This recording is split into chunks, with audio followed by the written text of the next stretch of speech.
All right. What's going on, everybody? Happy game day to everybody in Sharks territory. I am Aaron James, and welcome to another watch-along party brought to you by Shark City Hockey, your go-to source for San Jose Sharks fandom. San Jose Sharks are about to take on the Seattle Kraken, pardon me. Your boy's under the weather, all right? They're about to take on the Seattle Kraken for the third time this season, and the good news is San Jose Sharks have so far bested the Seattle Kraken. So let's take a quick look at the team's stats going into tonight's game. Mikhail Granlund, Will Smith, and Mackin Celebrini are hot for the Sharks, baby. Unfortunately, the Sharks not so much in the last 10 games. 2-8-0. Going into tonight's contest, thank goodness that they at least are coming in tonight with a dub. Most recently defeating Sidney Crosby's Pittsburgh Penguins at the Shark Tank. So let's see if the Sharks can build upon that success and that dub. The Kraken are pretty much 500 in their last 10 games, 5-5, coming in here trying to, maybe upset the Sharks. After all, as I said, the Sharks have bested them so far. They lead the season series 2-0. It was actually back-to-back games, and the Sharks, the last time they were in Seattle, man, they freaking, they mopped them up. They mopped them up really well, so I'm looking forward to see what this team could do tonight for the last game here in January. The last game of January is about to go down, so let's see if we can get ourselves another dub and just kind of build upon that. There's only going to be 3 more games remaining after this, all at home for the San Jose Sharks, leading up to the Four Nations Face-Off tournament, so we'll talk about that in just a moment. But I just wanted to mention that this is the 14th all-time regular season game between the San Jose Sharks and the Seattle Kraken. The Sharks are 6-6-0-1 against the Kraken all-time, and 2-4-0-0 at the Climate Pledge Arena. So Sharks have only had 2 victories. One of them happened about, a couple of months ago? About a month ago. Oh wow, that was a minute. It's been a hot minute. It was a couple months ago, back in the end of November. They got their second win in franchise history ever in Seattle, back on about 2 months ago to the day, practically. So let's see if they can get their third, and that'll be what's up. So you see the numbers here, and if you don't, I'm going to read them out to you. The Sharks are 15-32-6. Seattle Kraken are 22-27-3. The power play is this 26th ranked for the San Jose Sharks, and for the Kraken 25th. So, almost similar power play units for both squads in terms of ranking. Penalty kill, just about the same as well. Sharks have the 24th best penalty kill in the league. 76.7% of the penalties that they commit are killed by the special teams unit. 21st ranked penalty kill for the Seattle Kraken, 77.4%. Goals for, and your goals for games, pretty much average here, is where the Sharks are really going to start to hurt, and the goals against. So the Sharks are 2.62 goals for per game, for 30th ranked in the league, and they are last in the league for goals against, 3.62 average. On the other side, goals for, the Seattle Kraken can light the lamp, 2.92 goals per game. You can see the slimmest of margin separates being practically almost last in the league to being in the mid-range. So give or take whatever that number might mean, or take it with a grain of salt rather. And goals against, 3.19 for Seattle Kraken, 24th ranked in the league. So all I have to say is, hopefully the Sharks can continue their success. This is the 3rd game of this season's series, as I previously mentioned. San Jose does lead 2-0. After this squad, or these two squads, will not meet again until April 5th in San Jose to finish out the season series. So 3rd of 4 matchups going down tonight here in Seattle. Now let's talk about who's hot and who's not. All right, so hot right now, hot for the San Jose Sharks is Mikhail Granlund. He has 7 points in his last 5 games. Specifically, in the last 3, he has 4 points, 1 goal, and 3 assists. If you want to expand on that, in the last 5, he has 7 points, 4 assists. But you get the point. He's hot. And on that note, that is why, as I was mentioning, the Four Nations Face-Off here, he is named the alternate captain, an assistant captain for the Team Finland for the Four Nations face-off that's about to go down in just a couple of weeks here. So congratulations to Granlund. That's no surprise. I think internationally he's typically the captain of Finland, so he gets alternate captain or assistant captain ranking in the NHL. But on the international stage, most recently I remember when he put on his home country's sweater and laced it up and got on the ice, he was the captain. So that's a big reason why I'm very, very adamant about having this guy remain a San Jose Shark. Of course, if you didn't get a chance to peep our last live stream, the Shark City Hockey Show, your Eventide San Jose Sharks fan talk show, we were talking about how Mike Greer pretty much is mentioning how he doesn't see, and again, I want to just emphasize that he did claim that things can change, but he essentially said that they have not made any contract extension talks to anyone, and doesn't seem to be likely in San Jose. So, another one of those situations, about a year ago, Tomas Hertl was representing the San Jose Sharks in the All-Star game, and this year, Mikael Granlund is representing the San Jose Sharks in the Four Nations Face-Off tournament, and it seems as if it may be, the same song and dance. We might be counting down the days or games of how many times, with how much time is left with Mikael Granlund in the Sharks lineup. So, but kudos and say taps to Granlund for getting the assistant captain nod by the NHL. All right, some more guys that are hot for specifically the San Jose Sharks. You have William Eklund, baby. So William Eklund has 6 points in his last 5 games. In the last 3, he has 3 points, a goal, and 2 assists. And then, of course, Macklin Celebrini staying hot. He's more than likely going to become the next Calder Memorial Trophy winner. And as we all know, Matty Berniers was Seattle, so we're all looking forward to that matchup here tonight. Whether you're probably a Kraken or a Sharks fan or a hockey fan in general, the future of the league is about to be showcased tonight here. But Macklin Celebrini has 4 points in his last 4 games. In the last 3 specifically, he has 2 goals. And if you want to extend it to his last 5, he has 3 goals. So he's doing really well. Love to see it. Some guys that could probably get off the cold streak are none other than Nikolai Kovalenko and Timothy Liljegren. They may be in the lineup tonight. I'm just going to be 100 with you. We're about doing the lineup right now, but I haven't really heard much lineup news. So this projected lineup that I'm about to share with you in a moment is via Daily Faceoff. So, as typical, the projected lines are subject to change. But, we'll go into that. Some other guys who are cold for the Sharks are Thran and Vlasic. Both should be in the lineup tonight as well. All right, let's talk about Seattle here really quick. Let's just pay them some respect. Shane Wright, he's on a hot streak right now, 3 points in his last 3 games. Matty Berniers, as we were just mentioning a moment ago, we're looking forward to him. Perhaps we'll see. The last game, Macklin Celebrini faced off against Crosby. We'll see if Berniers and Celebrini face off against each other. But Matty has 3 points in his last 3 games for Seattle. And Tolvanen, he has 3 points in his last 3 games. So you have some forwards that are coming here rather hot for both squads. Buravalsky for Andre Buravalsky for the Seattle Kraken is on a cold streak, and so is Oliver Bjorkstrand. So those are some guys you want if you are a Seattle fan, you might want to pay attention to see if they get off the grind here, or the schneid as they call it. Believe it or not, so Yaroslav Askarov is our starter in net. So let's talk about the lineup now here. And again, these are projected lines coming out of Daily Faceoff. I haven't had any legitimate San Jose Sharks beat reporter confirm these lines yet. But nonetheless, again, quick disclaimer, these are subject to change, but here's what we got so far here. So we've got Will Smith, Mikael Granlund, and Fabian Zetterlund. Mikael Granlund, he's been out for a minute, but he's back. That's confirmed. He will be playing in tonight's game.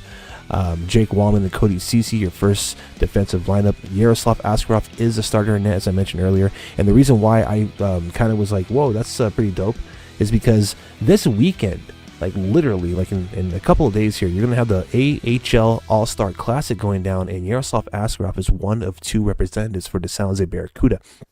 And a lot of people were wondering if whether or not he was gonna be able to get a chance to actually represent the CUDA, because he's up here doing some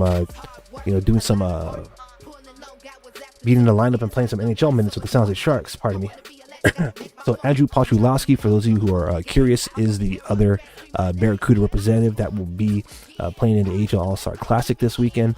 And it was confirmed by the San Jose Sharks organization that Yaroslav Askarov will indeed represent the Barracuda and appear, I guess, make an appearance, compete in the AHL All-Star Classic. Vitek Vanacek is, I think he's been loaned to the CUDA. I'm not too sure the logistics behind that, but it seems like he's almost ready to come back as well. So Yaroslav Askarov, who knows, this might be the final look. That we have with him in the San Jose sweater. And, let's enjoy it. Let's hopefully he gets a dub. We already have a comment saying good content, individual setup as well. Thank you very much. Appreciate it. And again, for all you who are watching us on X, Twitch, TikTok, YouTube, and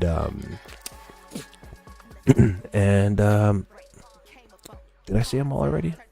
Maybe I did. Twitch, TikTok, X, and YouTube. My bad. So he's saying Twitter. Y'all could drop a comment, and y'all can interact with each other, or you interact with myself, and we could watch this game together. And I know a lot of you out there may be not able to actually view the game, because for us regionally here in the Bay Area, we would have to have an ESPN Plus subscription. So welcome to all those of you who are trying to keep up the action here tonight. So that was your first line, projected, of course, subject to change. Your second line is that 70s line. Again, I'll try to confirm these as we get closer to game time. But William Eklund, Macklin Celebrini, Tyler Toffoli, Mario Ferraro, and Timothy Liljegren on that second defensive pair lineup. The third line is Barclay Goodrow, Luke Kunin, Nikolai Kovalenko. That third defensive pairing is Markin Rablasik and Henry Thrun. And, your fourth line is the newly acquired Walker Duher, Colin White, and Carl Grunstrom. I appreciate it. So just subbed. I appreciate it. So let's update the subscription. Let's update the subscription count here. So if you are catching us on YouTube, I would appreciate y'all coming through and supporting. So let me get this right here real quick. In fact, while we have this, let's see, sub goal.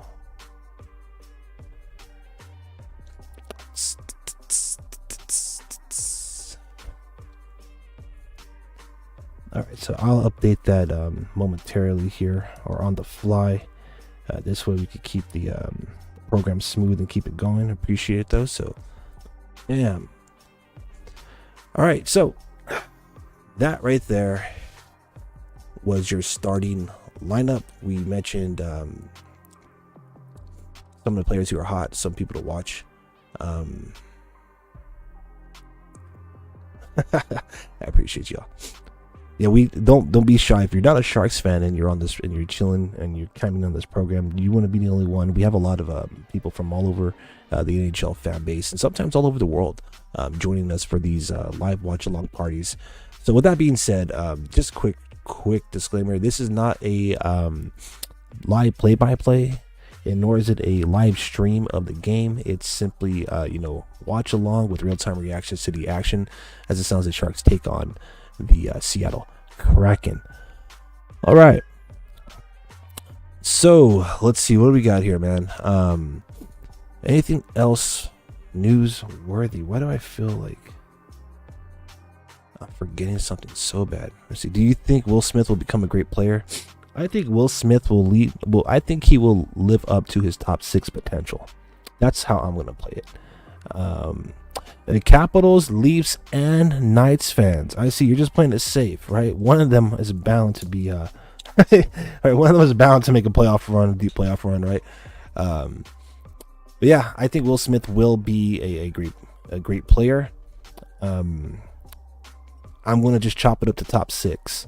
The San Jose Sharks have probably one of the best prospect pools in the league, and Smitty has been utilized as a winger for the most part in his first season in the NHL with the San Jose Sharks. I think he's truly a centerman, but nonetheless, back to the point is the Sharks have a deep prospect pool, so it wouldn't be a far-fetched idea, like, you know, when the guys do eventually get their call and, you know, they get an opportunity to compete for a spot in the lineup and stay on the main roster.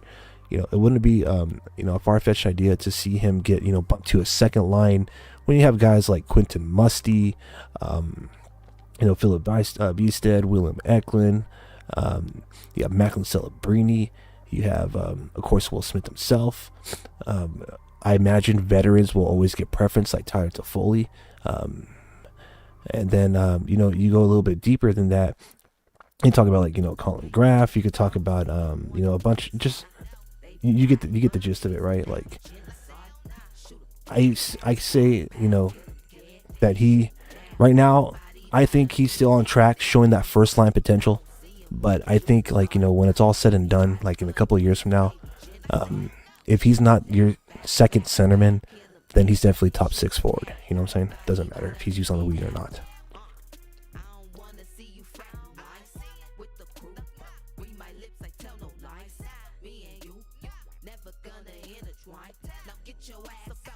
All right. So the puck should be dropping in about 7 minutes. About 7 minutes now, give or take.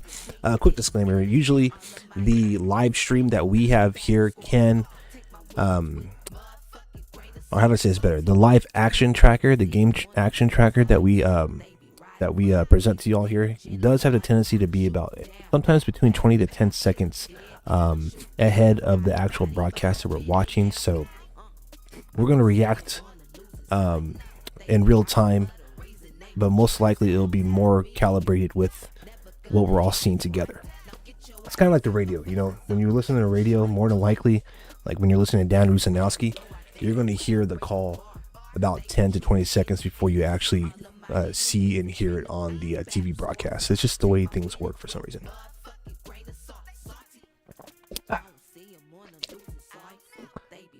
Well, hello Victoria from Canada watching. I am Aaron James, creative at Shark City Hockey, your host for tonight's watch party. And you know, we're streaming live from San Jose, California. And you know, I'm hoping to see the San Jose Sharks get a victory. Again, they are 2-8 in their last 10. It's been tough, man. You know, they were on a 6-game losing streak before they got that win against the Penguins.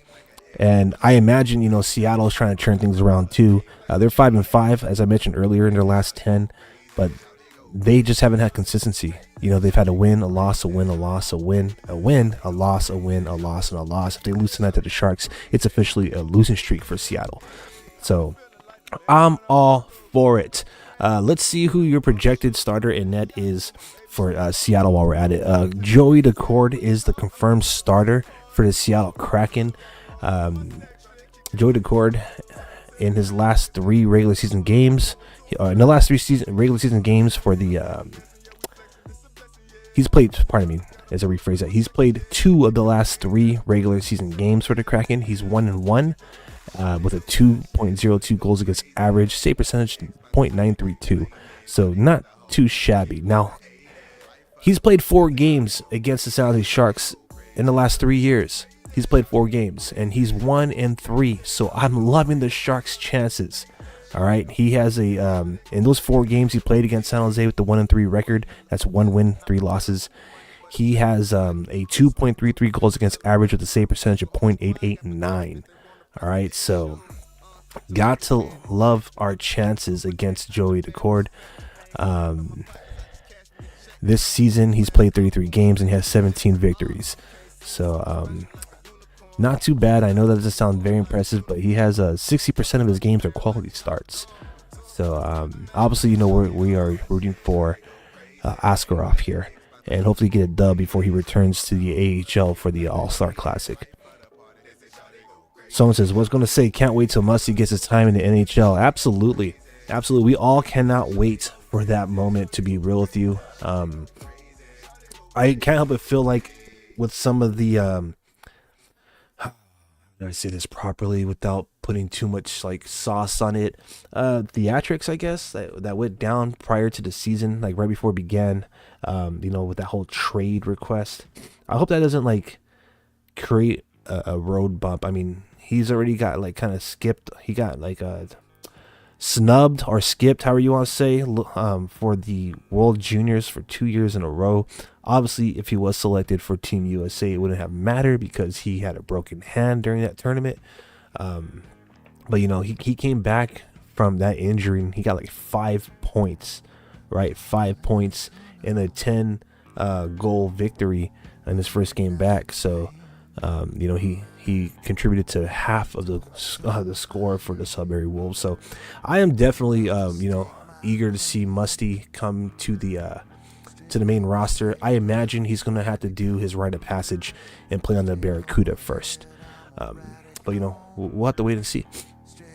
All right, so we should be just moments away from puck drop here. Moments away, so let's see what we got here. Let me just peep the TikTok here really quick. What's up, everybody on TikTok?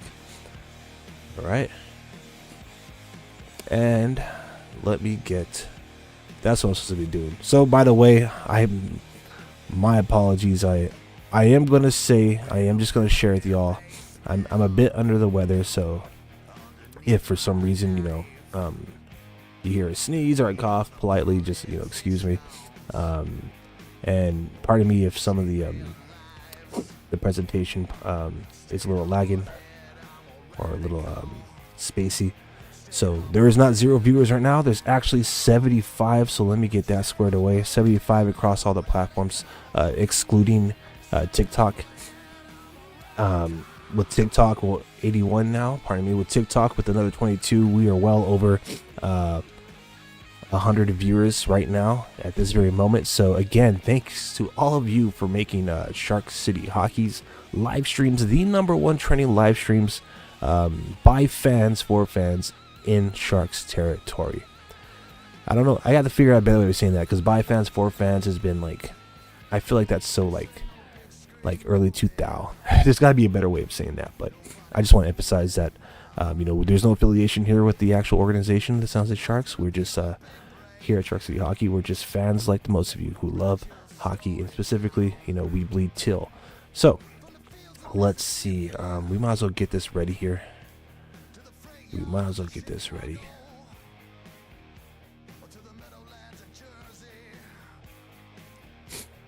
All right.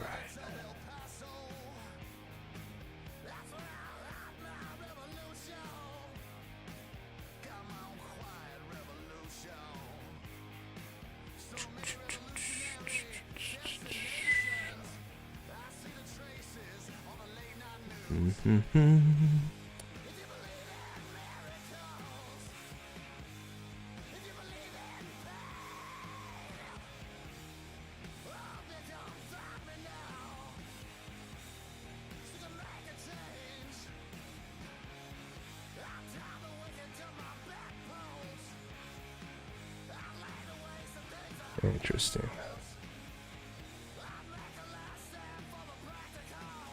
My bad, people having some difficulty here. Give me a second to get this squared away.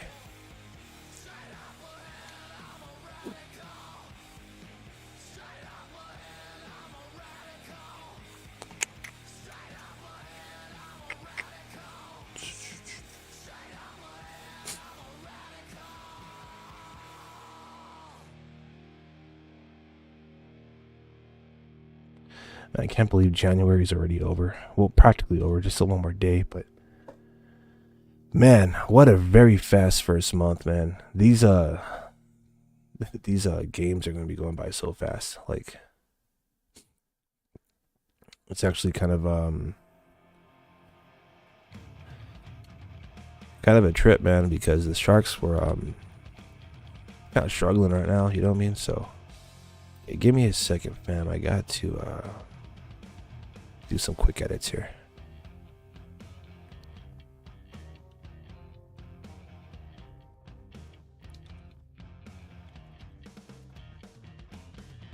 While we wait, let's listen to some music, huh?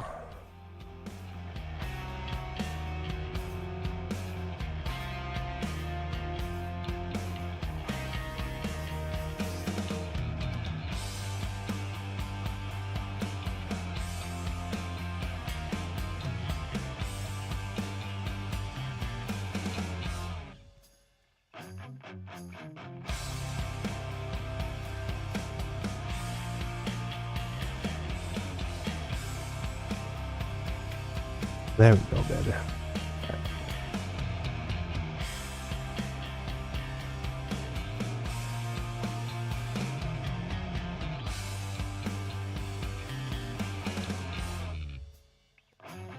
All right, we are almost ready here for our watch along. Of course, today's game is being broadcast on ESPN, so waiting for that.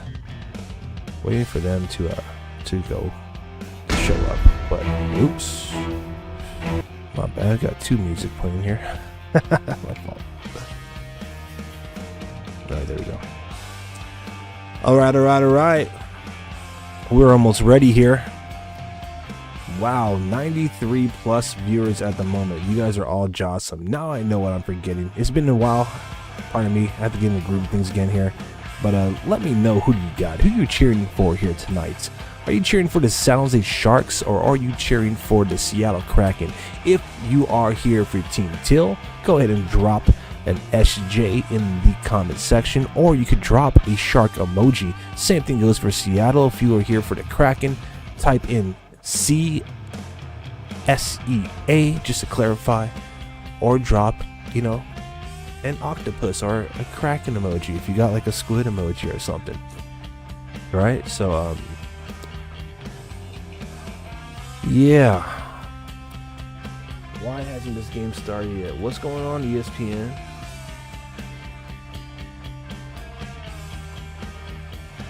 This is why I cannot stand. Oh man, times like these I miss Randy and Drew. This is ridiculous. Come on, man. Give me my hockey. Anyways.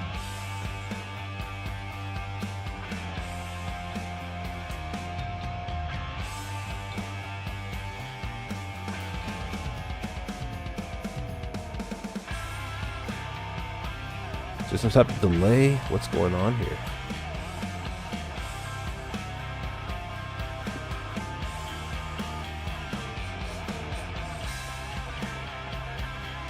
What really grinds my gears is that it's listed and then it's unlisted the game.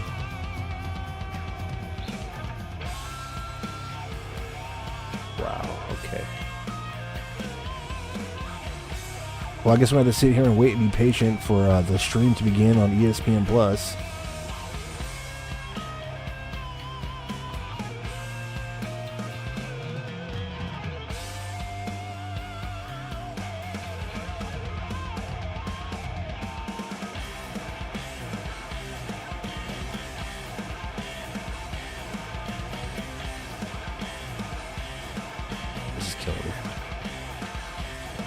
Well, the game's about to start, so just be patient, fam. Wow, 98 of you. Let me update this really quick. Something going around things. Thank you to everybody, man. Welcome to the party. Welcome to the party. We're just waiting for this puck to drop, man. We are just waiting for this puck to drop. Let's go already. All right.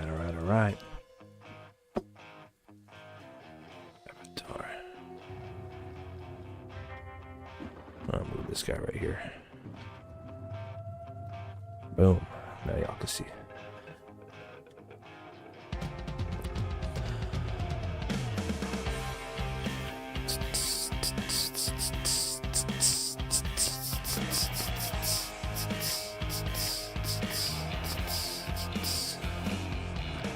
All right. 103. Thank you all. We are just patiently waiting for the people at ESPN to give us our hockey. Come on.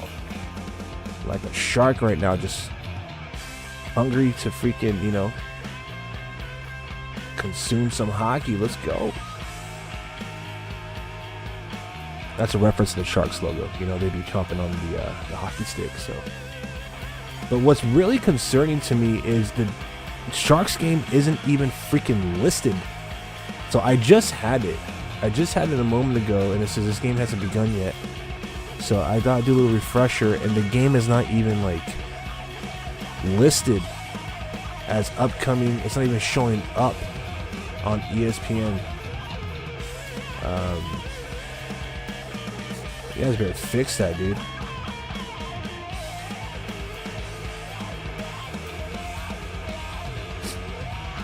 Give me a minute, fam. This is ridiculous. What the fuck's going on?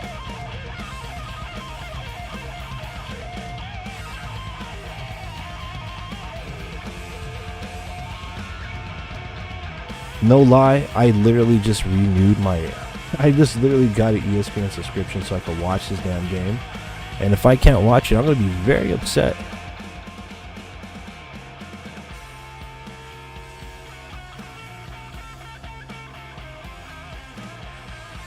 Let's go to the schedule. Maybe it'll be there.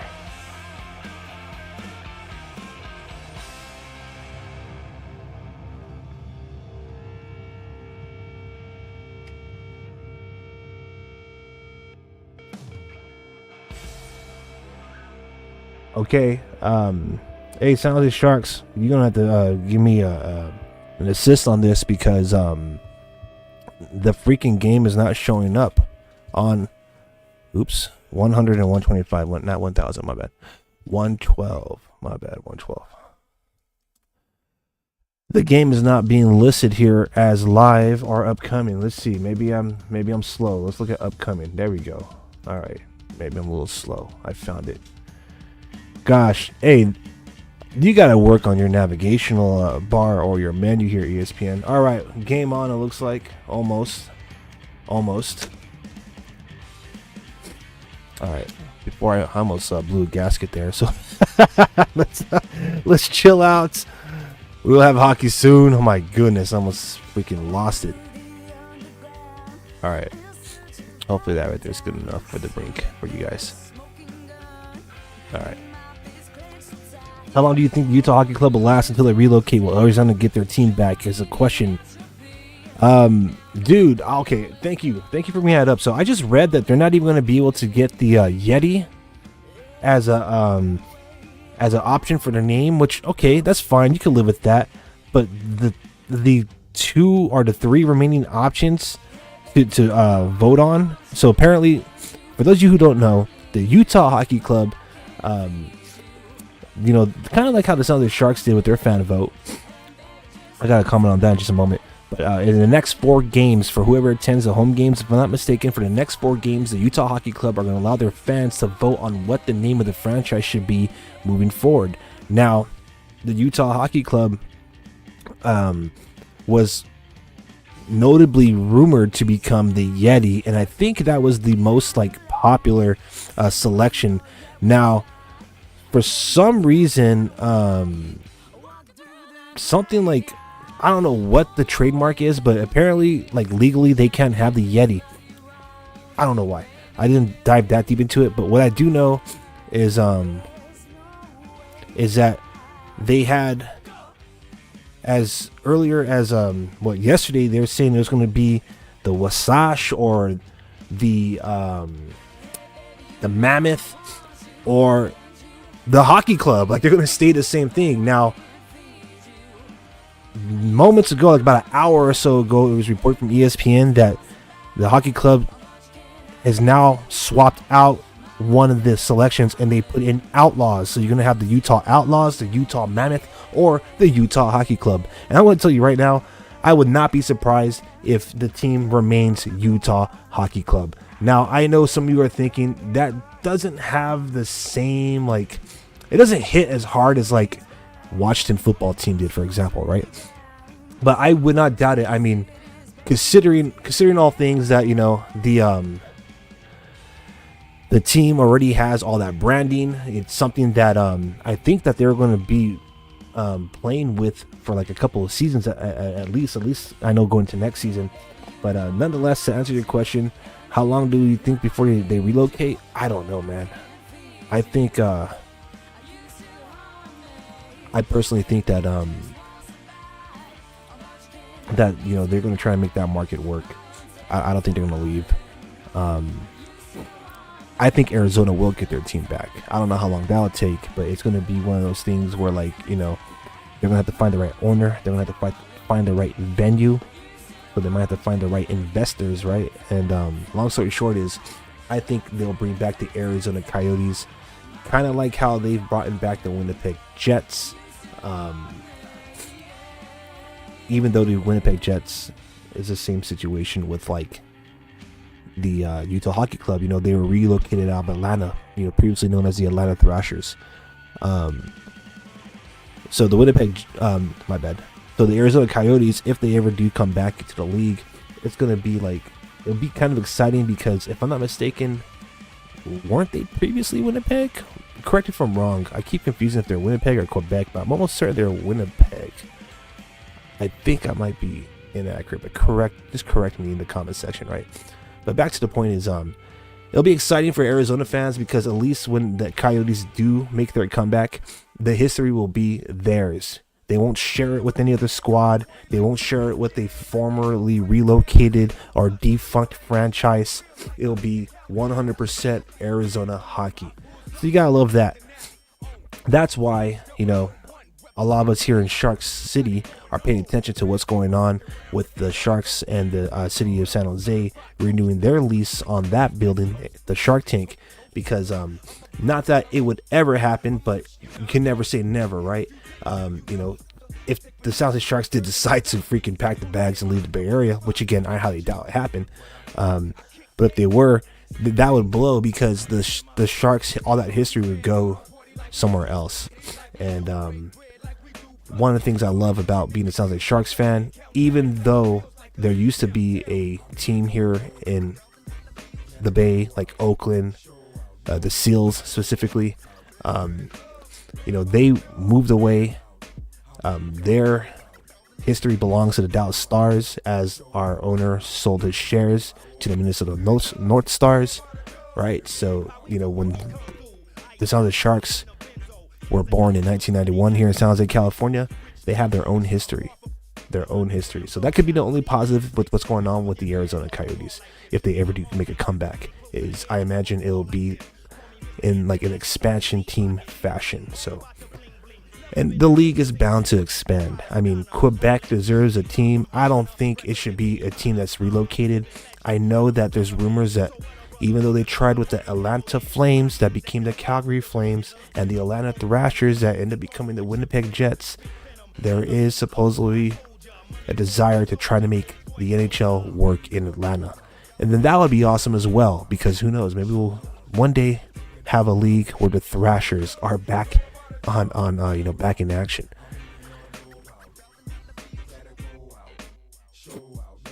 Yep, someone making a comment, hurry up. Too many delays, too many commercials. Bro, I'm telling you, man, this game should have began like freaking 14 minutes ago. And the irony of it, if I'm not mistaken, yeah, so they already pushed this game back by 30 minutes. I know that sounds like, what do you mean 30 minutes? Everyone said today started at 7:30. Yeah, they said that today. But the calendar that I have that was handed out by the team with all the schedules on it. Now, the league does reschedule games. They change dates or they change, puck drop times. But nonetheless, this game is supposed to start at 7 o'clock. So we're already at a 30-minute delay as far as I'm concerned. Anyways, enough of that. No more complaining. If you are here for the Seattle Kraken, let us know in the comment section. If you're here for San Jose Sharks, let us know. And of course, if you're joining in, watching as a fan of another team, go ahead and do a shout out of what team you represent here. I'm Aaron James, creative at Shark City Hockey, your go-to source for San Jose Sharks fandom, where we cover legends and legacies in the 408. I'm about to just talk to you about some of the most recent projects that we had going on here. Our flagship podcast is called Frostbitten and San Jose Sharks Podcast. You can find that complete playlist on our YouTube channel and wherever you consume podcasts. And we had the unique pleasure and honor of speaking with Sharks prospect and Barracuda defenseman Luca Caglione. Luca Caglione joined myself, Tyler Castillo, and Mike Hahn earlier this week. And we had a great opportunity to talk to what's going to, in my opinion, be a future top 2, definitely top 4 defenseman for the San Jose Sharks. The guy took the league by storm in the WHL last season with 90 points, 90 plus, but I'm not mistaken, 90 plus. Nonetheless, almost centennial mark. He was outstanding. He started out hot with the CUDA He looked great during the Sharks rookie prospect tournament and, of course, during the preseason, so training camp. So we got game on. Finally, game on. The game has started, but do we actually get to watch it is the question. Again, disclaimer, this live stream can be about 10 to 20 seconds ahead, give or take. But we have action. Even though we're not getting it on ESPN, we got action here, baby. So with that being said, I had a feeling this was going to happen. So today, we're doing this. We are doing this today. All right.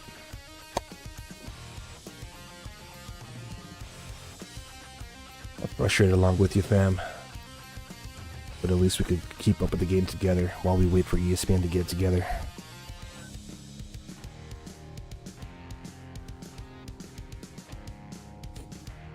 Anyone in the comment section, let me know if you have a live feed yet of the actual game.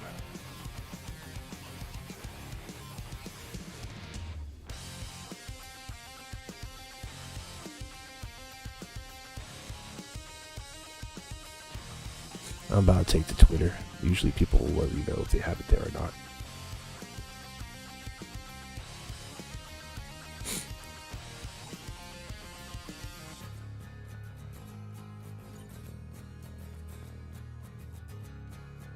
Oh man, everyone's voicing their opinion right now of the lack of Sharks broadcasts. This is why. Okay, I don't want to sound like a negative person here, but this is exactly why the Sharks need to do their own broadcasting package. I know that they are locked in a deal right now, and they gotta wait probably a few years, if not more. But man, it would be so nice to have kind of like how Flow Hockey does with the Barracuda with the AHL. You get the video feed from the main video board inside the venue. Also, it would be dope to have the option to line up the audio with Dan Ruzanowski on the Sharks Audio Network, or just watch with the live audio feed from the building. Just throwing that one out there. So when you chime in, it's like you're actually sitting in the arena. Boy, oh boy, oh boy. Come on, baby.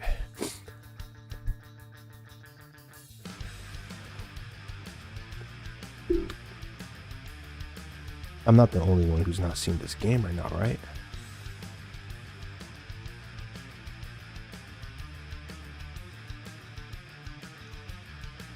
Really? I gotta choose my provider now? That makes zero sense. Why do I choose my TV provider for when I have ESPN Plus? Okay, whatever. Just let's get this damn game on.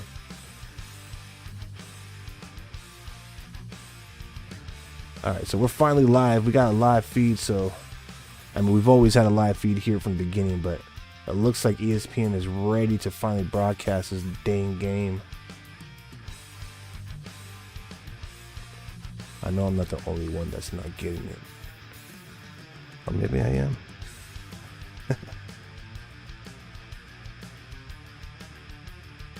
Alright, here we go. Finally, the Sharks have come back.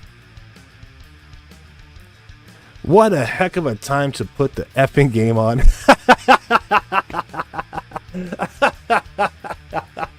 Oh, I can't stand ESPN. We finally get a live feed, and the first thing we see is none other than Chandler Stephenson get his 9th goal of the season at 3 minutes and 55 seconds into the game. 1-0 Seattle. These guys are playing with my emotions tonight. Anyways. That's hilarious. That is so hilarious. Oh, man. Oh, well. It is what it is. We're going to keep the music on tonight, guys. I'm going to keep it a little louder than usual. So Bjorkstrand gets his 19th assist with the primary. Tolvanen gets his 9th. The irony is, I think I was talking about how they were on cold streak, so they needed to get, started, and go figure. So right away, Seattle, man, they get that first goal. Sharks got some work to do. I'm gonna do my my due diligence here to see what the lines actually are tonight. So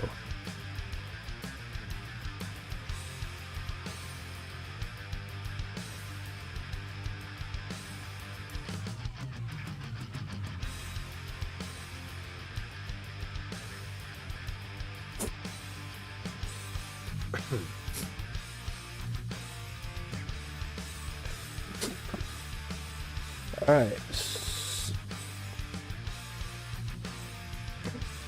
So Yaroslav Askarov surrenders a goal. Let me see. There's 3 shots on goal right now. Let me see how many shots it took. So it looks like it was that 3rd shot that beat him. So all it took was 3 shots to get past Askarov. And now the San Jose Sharks are trailing 1-0.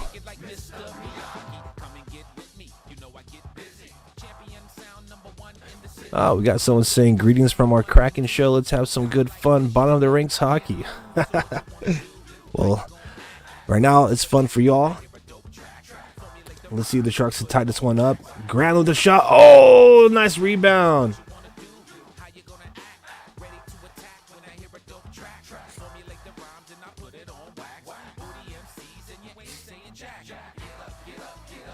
Enjoy the chord, man.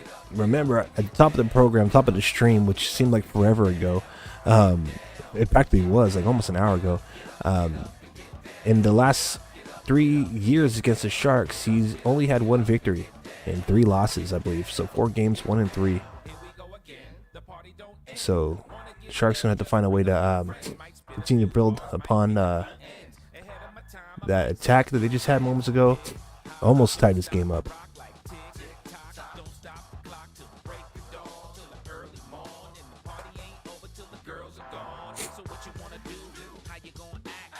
By the way, thank you to the 170 plus live viewers at this moment. Because of all of you, we are the #1 trending live stream in Sharks territory.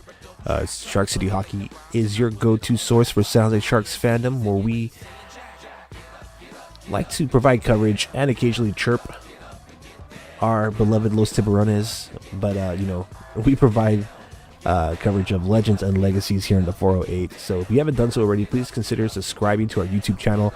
Obviously the goal is to hit 1K. If you want to follow our content regularly, the home base of our content could be on will be found on our Instagram page at Shark City Hockey. Of course, you can always find our microblog on X, formerly known as Twitter, and every now and then we'll be streaming on Twitch, whether it's just live watch along parties, our late night talk shows, our flagship podcast, or just gaming it up on World of Chell. You can also find us on Twitch. So for those of you who have already had a primary assist in helping us reach our goal, I say thank you so much. Thank you so much.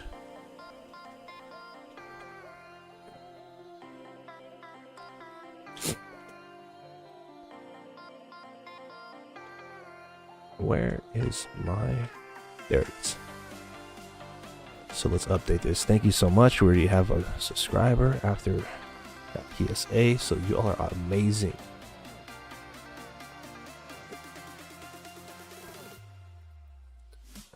We're about to hear S.J. Barkey right now.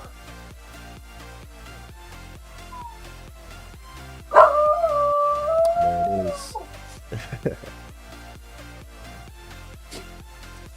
That's Sebastian James Barkey. He says, "Let's go Sharks."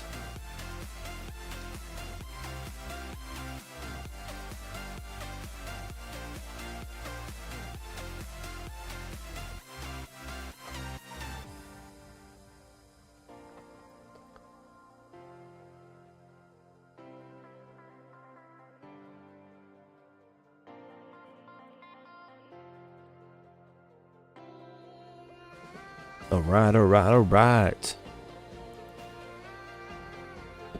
Let's share this live stream. Let's get some more hockey heads up in this place.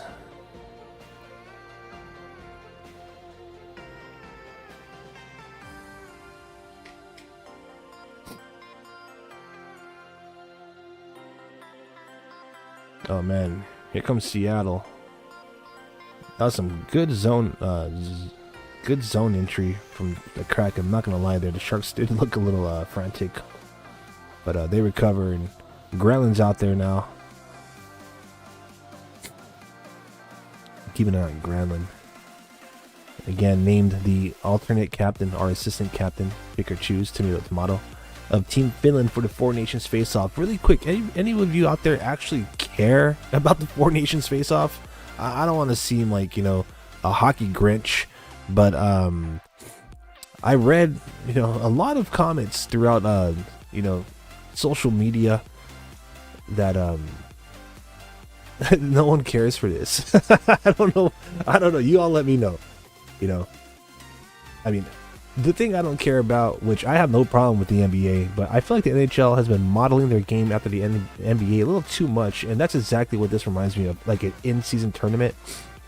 I mean, it's bound to get viewership, and I'm sure that somehow, pardon me, my bad, as I told you, I'm a little under the weather.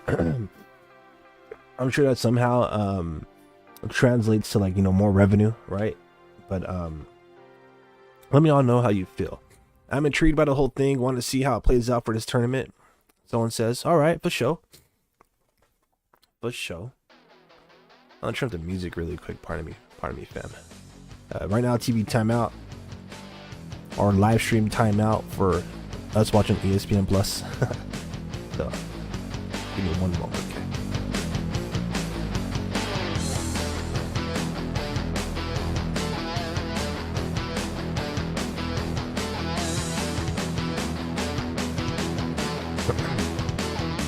All right.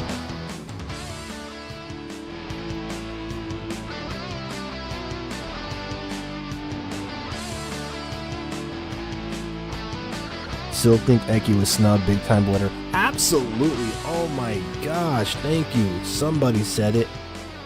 For real, man. For real. Willem Eklund should have, without a doubt, been on his home team. I don't even want to like. Yeah, he got snubbed. We'll just say that.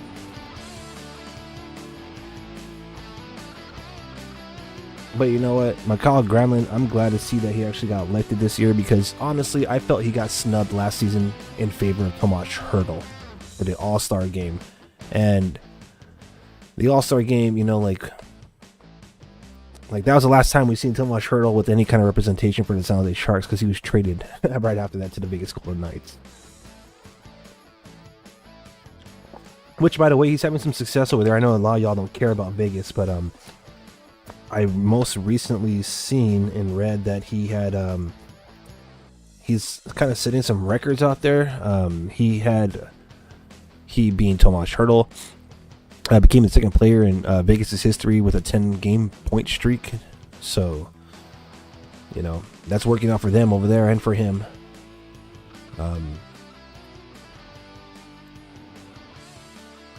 But yeah, all that to say is, like,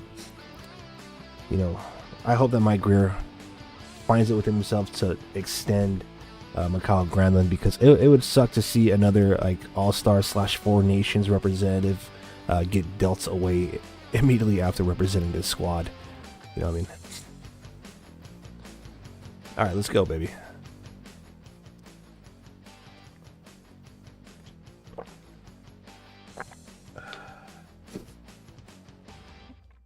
So as I was mentioning earlier, it would be dope to, like we've seen Crosby and Celebrini and taking face-offs against each other. Now we're seeing Matty Bernies and Macklin Selly in the face-off dot, so that's pretty chill.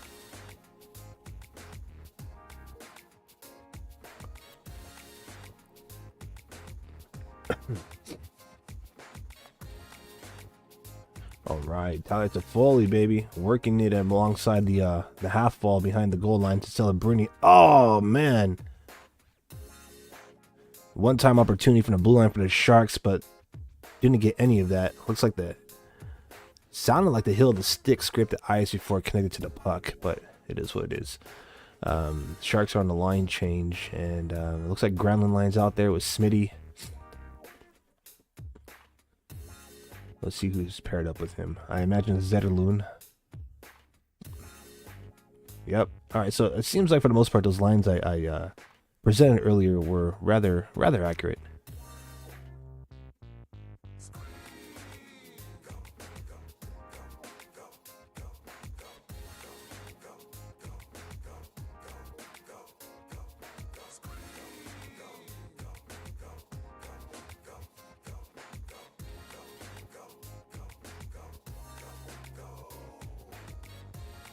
All right, we are more than halfway through this game, and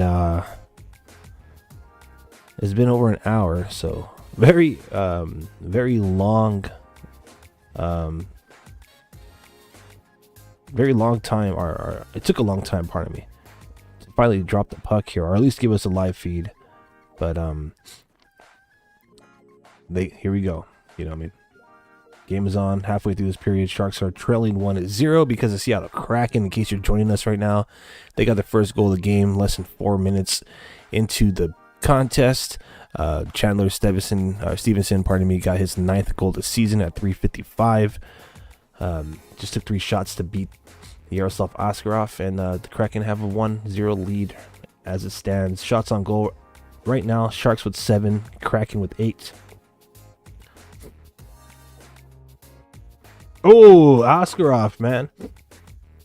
Infamous for loving to play the puck, sometimes taking a little too long to be, like to make his decision with what he wants to do with that puck. And he was just holding it there, and it almost got poke checked away from him, man.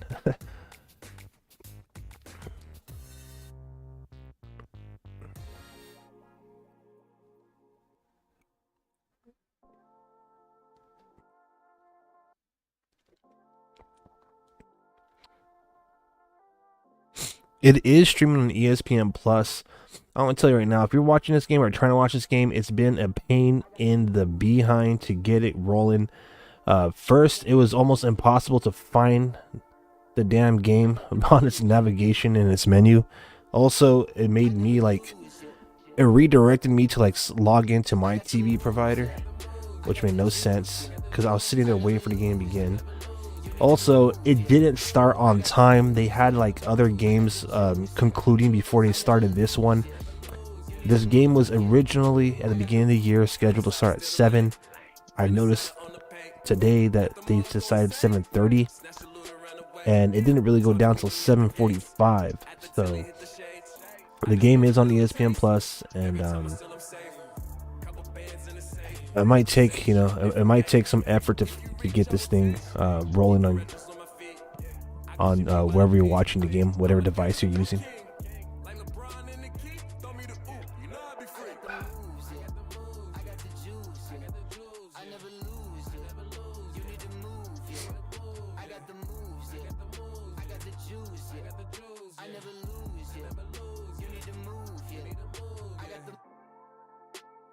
Moves that make lil' mama shake, ankles break, moves that make my pockets fat, look out of shape, need that money on delay. So if you're listening to the ESPN broadcast right now, you hear them talking about Luke Cunningham being an unrestricted free agent and teams that are potentially interested in some of the players that the Sharks have that are UFAs this upcoming year. Mike Greer was present during a season ticket insider event. He took questions from the fans. Long story short, it seems like it's not likely that any of the unrestricted free agents are going to be re-signed in San Jose. So if you want a little bit more info on that, check out our most recent pod, our live stream, Shark City Hockey Show. I go into detail with what went down at that event, what was said, and also what players would be subject to not being re-signed or potentially traded. Alright, so we got TV timeout, so that's exactly what we're gonna do. Just bump some music really quick.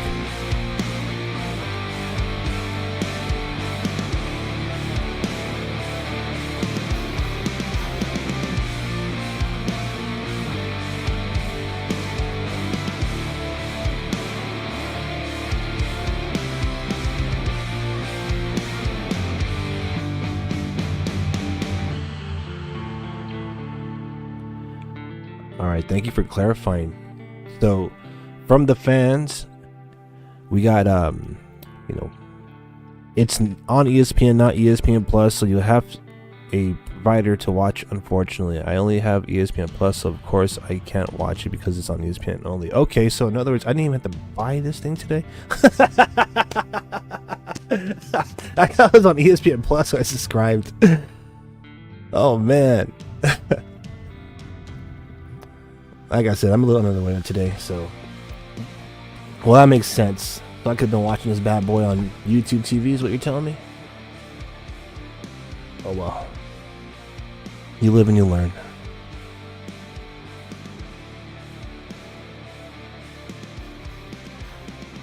That makes sense why people are saying like there's some kind of game going on.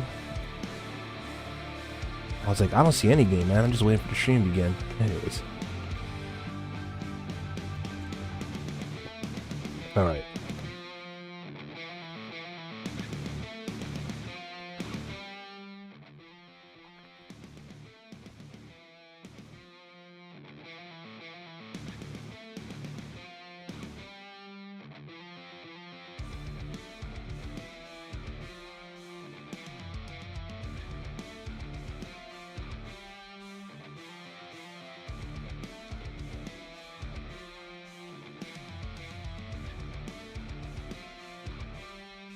Not gonna lie, I do not care to hear ESPN chime in on what the Sharks need to do for a rebuild.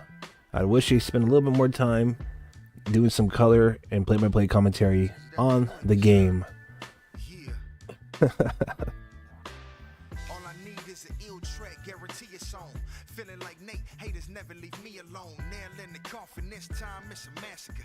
I'm the captain of the ship, slick y'all passengers. Yeah, we banking for unity. We banking for a little peace within the community. I'm banging for all the voices that never got heard. Looking at rappers on the TV that they know they can serve. This is talent over politics. It ain't rocket science, that's the way it should be. I didn't mean to cause a riot. You never win, you're better off playing the lottery. How does I gotta be y'all? Do it sloppily. I'm giving out lobotomies. Kid 'em and not in. All right, here we go. We got a little rush. They calling me Socrates, cause I got the ghetto love in my philosophies. And we do it like microphone check 1 2 1 2. All right, so as we get a little bit closer to the first intermission, for those of you who are new here, we do a intermission report. We go into the game stats, we go into the face-off summary, and we take a look around scores from around the league. So, you know, you're more than welcome to step aside and get something to munch on, get something to sip on. But just know that, you know, for the intermission report, we will be, you know, going over this first period.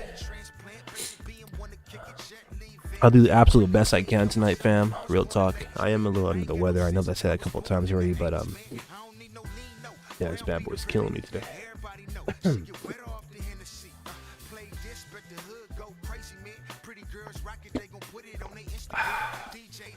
All right. I think I should ask y'all again, since we will have over 200 live viewers at the moment. 189 of you on Mott's X YouTube and Twitch, and another 40 plus on TikTok. Once again, thank you to everybody for making this the #1 training live stream in Sharks territory. Let me know who you got. Are you here for the Sharks? Are you here for the Kraken? If you're here for the Sharks, go ahead and type SJ or shark emoji in the chat section. Otherwise, go ahead and leave SEA for C for the Kraken. And, you know, if you're not representing one of those fan bases, let me know who your favorite team is. It's okay to have more than one. It's okay.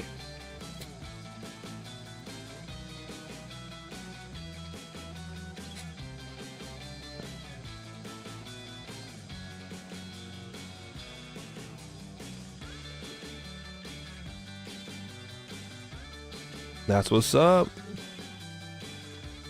Got someone saying San Jose.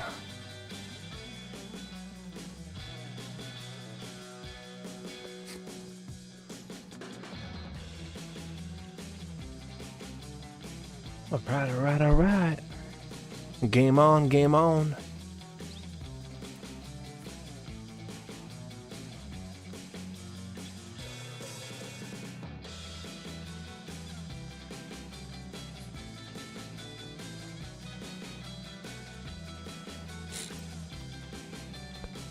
You have some favorite players outside of San Jose?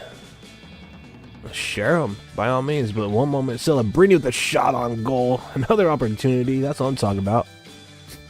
First shot gets us saved. Second shot hit the side of the outside of the net. You gotta love it.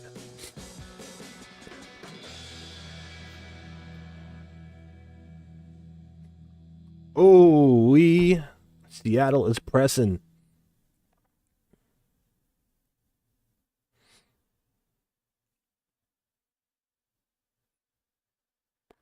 Oh man, Tyler Toffoli hit the ice by the blue line near the bench, and he took a minute to get up. I hope he's all right. Oh! It looks like Walker Dewar, the newly acquired Shark off of the waivers, almost put it behind the net.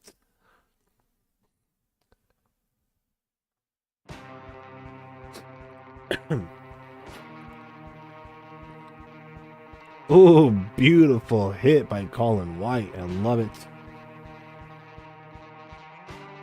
So it's a Sano, you know. Dang, son. Yup.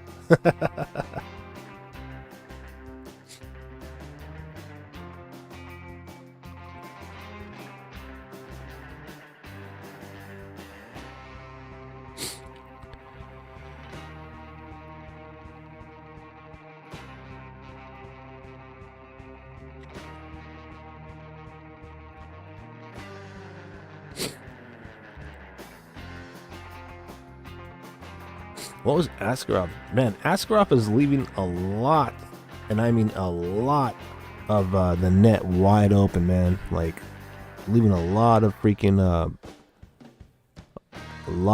space there to bury the puck. You know, there's some people saying that they feel Askarov should stay in the league. I will say he's obviously, you know, outside of Mackenzie Blackwood, who we had traded away earlier this season, Askarov is, you know, my next favorite goaltender currently on the squad, and I would say that he could benefit from being on the CUDA for the rest of the season. So when Vitek Vanacek comes back, Askarov could definitely improve his game in the AHL, maybe help the CUDA, you know, contend for the playoffs. But also, you know, let Vitek Vanacek and Alexander Georgiev play behind his defense, right? But yeah, Askarov has to work on his tendency to want to play the puck. You know, like, if the odds were, if it was like 60-40, then maybe I would still be like, maybe that would be permissible. But it's I don't even think it's 50-50. I almost feel like it's 45-55. Like, when he plays the puck, man, there's like a 45% chance that he'll get it away cleanly, because it seems like almost a little bit more than half the time he plays the puck, or like he reacts, like, you know, challenges, like he's just leaving wide open nets. He has a tendency to lose sight of the puck, and you know, hopefully he could clean that up in the AHL. So let's see, we have here, yeah, someone says Askey definitely been pretty unpredictable. Absolutely. Dan favorite outside has to be Hurdle or Matthews. Favorite all-time, Rob Blake. Was so happy when he came to the Sharks back in the day. We got someone saying San Jose. That's what's up. Got some San Jose Sharks fans in the chat. Yeah, I'll be real with you, man. Rob Blake was a solid player. All right, we already got the preview here, but we're about to watch the slaps again. Let's see. It looks like the San Jose Sharks are going to get a goal, baby. Again, what we watch live on our TV may be a little bit delayed from what we get here together live on this stream, but that looks like, who is it? Grundstrom?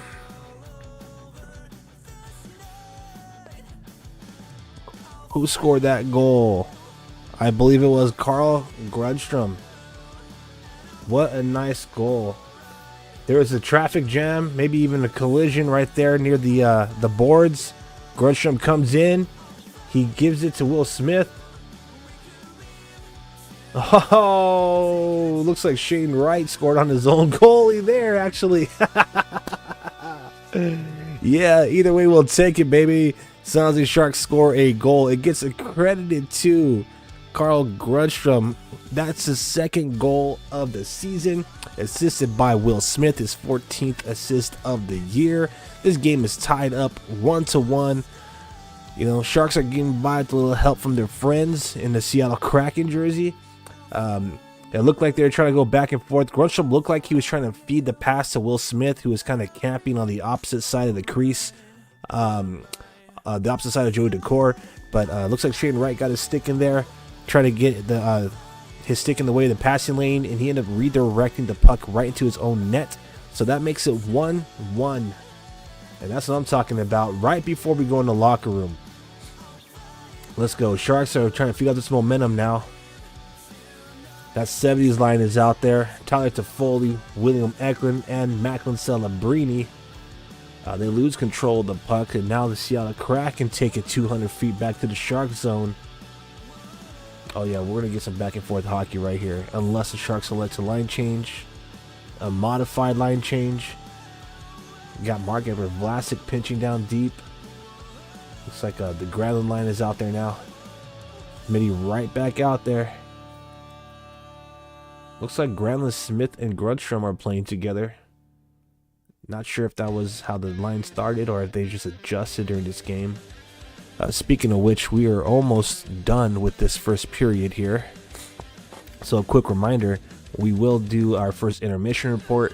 We'll talk about team stats, face-off, battles, the goals scored, and then we will conclude with a look around the league, chime in on some of the scores. My bad, just reacted to Granlund getting put on the ice, just stood up at the blue line.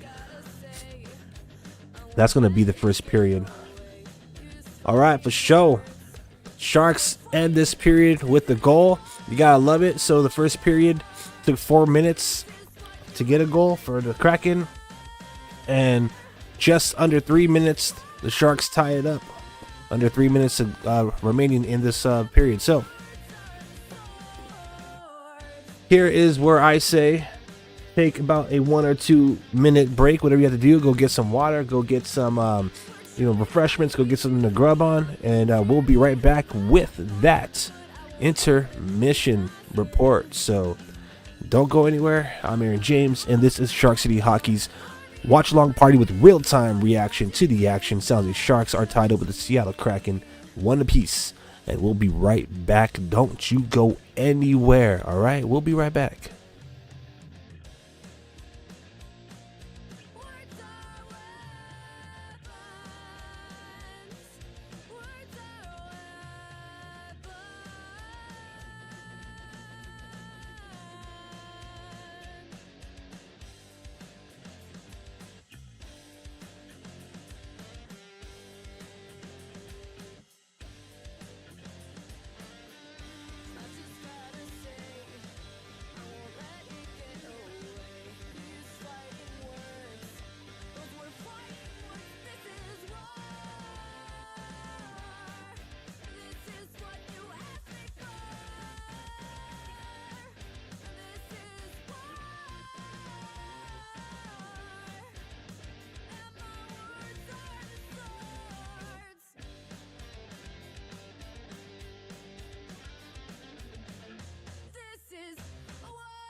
Pardon me.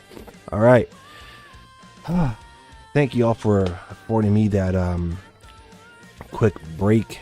As I mentioned, I am a little under the weather, so pardon me if I sound raspy, if I sneeze, or have a little cough during our live stream. Forgive me. And with that being said, I just want to do a quick PSA and remind everybody, if you're sick, stay at home. All right, I was doing a little bit of shopping, and the cashier coughs right in my face. Right in my face. And not a apology at all. Just a simple, like, really? Come on, man. And here I am dealing with that freaking illness. So we got good immunities over here, thank goodness. So I'm getting over it, but it's been a challenge. So enough of the poor me. Let's go into this intermission. All right, so yeah, let's do this, baby.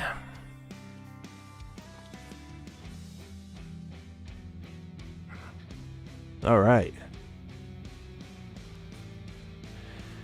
So after one period, the San Jose Sharks are tied up with the Seattle Kraken, 1 apiece. As I mentioned at the beginning of the live stream, the San Jose Sharks do have the season series lead over the Kraken. They lead the season series 2-0.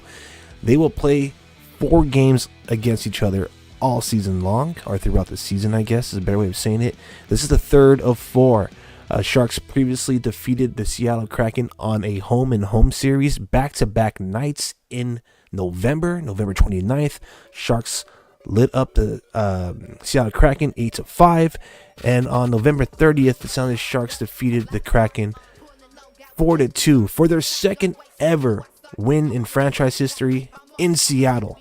So, looking for that third win at the Climate Pledge Arena tonight.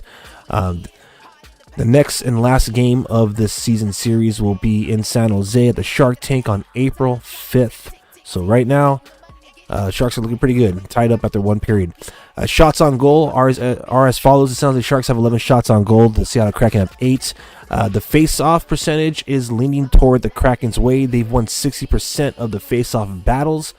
Obviously 40% for the Sharks. We'll see if that changes. It usually changes as the intermission progresses on the NHL.com webpage.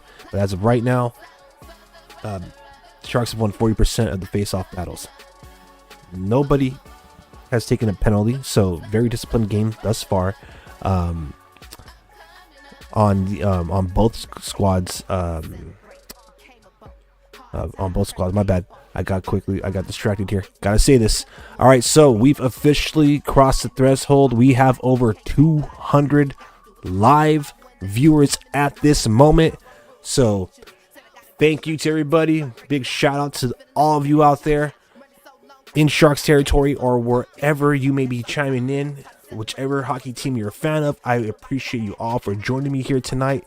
Over 200 live viewers, and because of you out there, we are retaining our title as the #1 live stream in Sharks territory, brought to you by the ultimate fan voices here.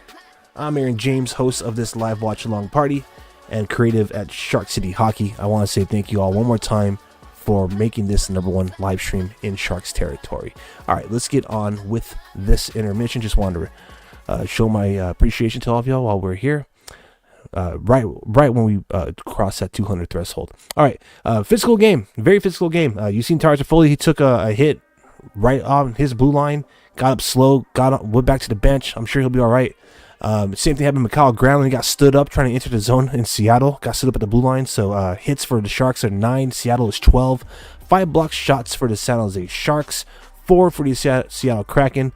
Being the San Jose Sharks live stream, or San Jose Sharks centric live stream, we're also going to focus more on what the guys in Teal are doing. So Will Smith has a block shot, and I think he's the only one on the offense that has a block shot. Absolutely. As far as the defense goes, you have 2 from Cody Ceci, 1 from Mario Ferraro, and 1 from Mark-Edward Vlasic, and that gives us the total of 5 block shots from our team in Teal. All right, let's talk about the giveaways, the takeaways, and then we're going to dive into that face-off battle summary as I promised. So 3 giveaways for the Sharks, 10 for the Kraken, 0 takeaways for the Sharks, 1 for the Kraken. Now let's talk about the face-off summary here. So as I mentioned, it sounds like Sharks as of right now have won 40% of the face-offs that they have taken. Collectively as a team, they're 6 for 15. That's 40%. Obviously, there hasn't been any penalties, so it's all even strength. Pardon me. They are 1 for 5 in the offensive zone, 1 for 4 in the defensive zone, and 4 for 6 in the neutral zone. All right, so grand total 6 out of 15, 40% of the wins for San Jose. Now let's talk about who's contributing to those 6 face-off victories to the 40% collectively as a team. We're going to start with Will Smith. He is 1 for 1 tonight in the neutral zone, so he's 100. The other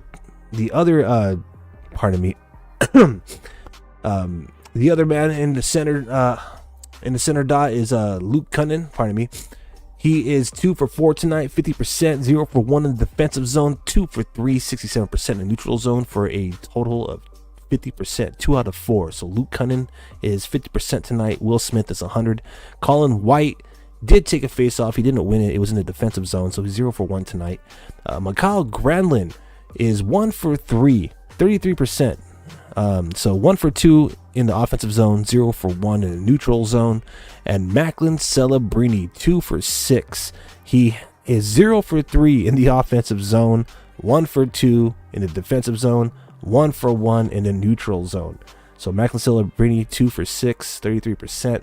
And those are the Sharks who individually contributed to the team's collective 40% of total faceoffs won. All right, I want to see who Macklin Celebrini's been taking his faceoffs against. So he's been going up specifically against Chandler Stevenson, who has a goal. We're about to talk about that in a moment, and Manny Beniers.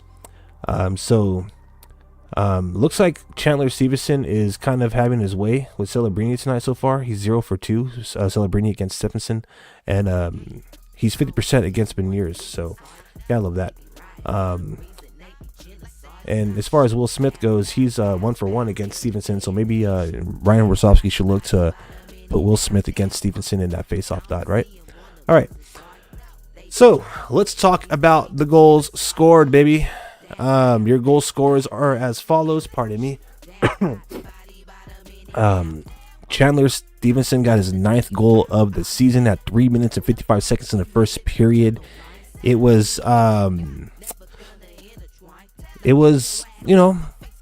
unfortunately, it was like a zone-to-zone goal. The Seattle Kraken won the face-off in their zone. They literally won the face-off, and the puck goes behind their net in the trapezoid, where they advanced the puck out of their zone.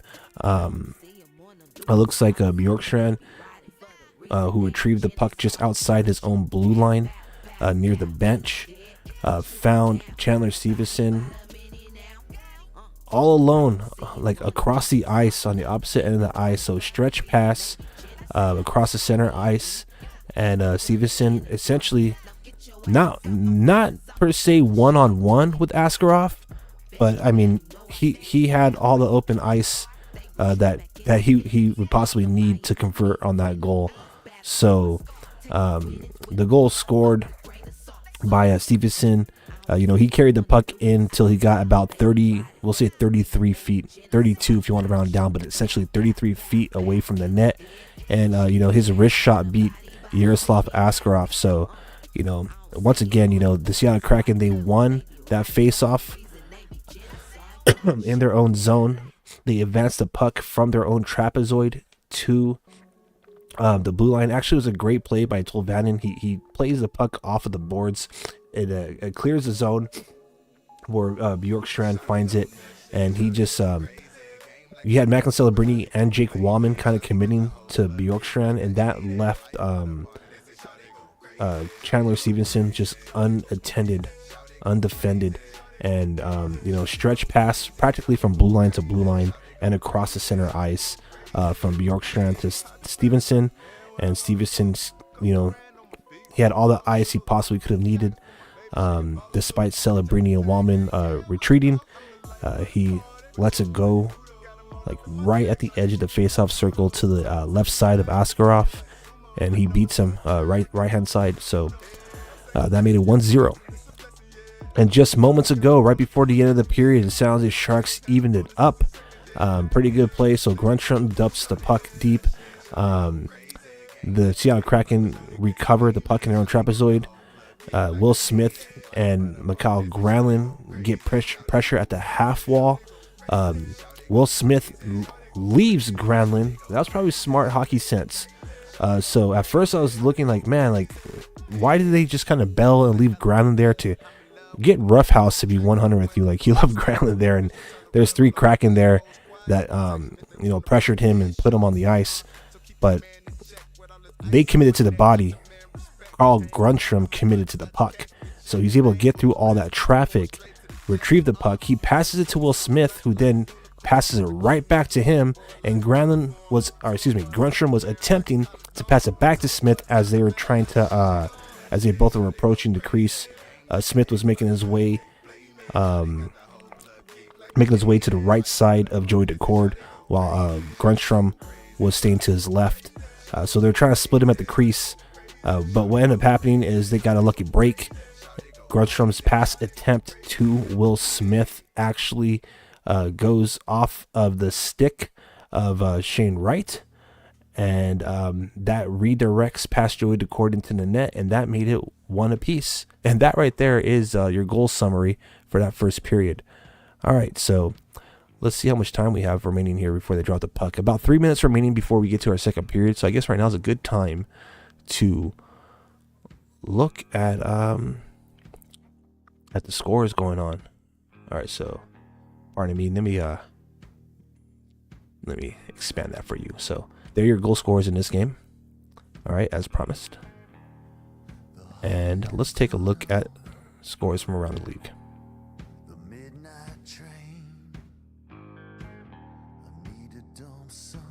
Or let's try 2. 1 second.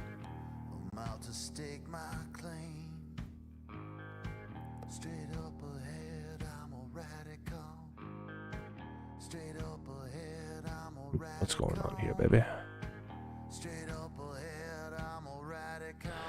All right. Give me 1 minute, fam. This live stream has been, it's dealing with the bug just like I am apparently. So give me 1 quick second while I look at some scores going on around the league here. I guess I'm gonna have to read this one to you. My bad. I'll get a fix on that in a second.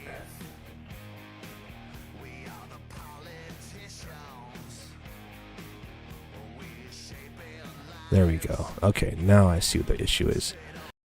There we go.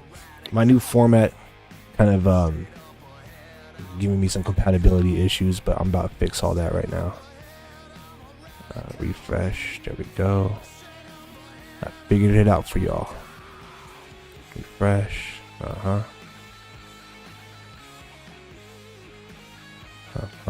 One more. Just give me a little bit more time. Y'all go ahead and read amongst yourselves, and I'll go over it right now. I just want to get all this squared away so we don't have any more technical issues here. Thank you very much. All right, so let's take a look around the league here. San Jose Sharks obviously 1-1 tie after 1 period.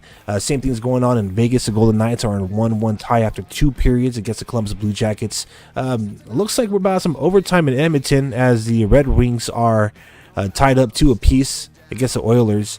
About 30 seconds remaining in the third period there. About 3 minutes remaining, less than 3 minutes remaining, pardon me, in Calgary, where they have a 3-1 lead over the visiting Anaheim Ducks. And some final scores today in the NHL. The Winnipeg Jets they went into Boston and they defeated the Bruins 6-2.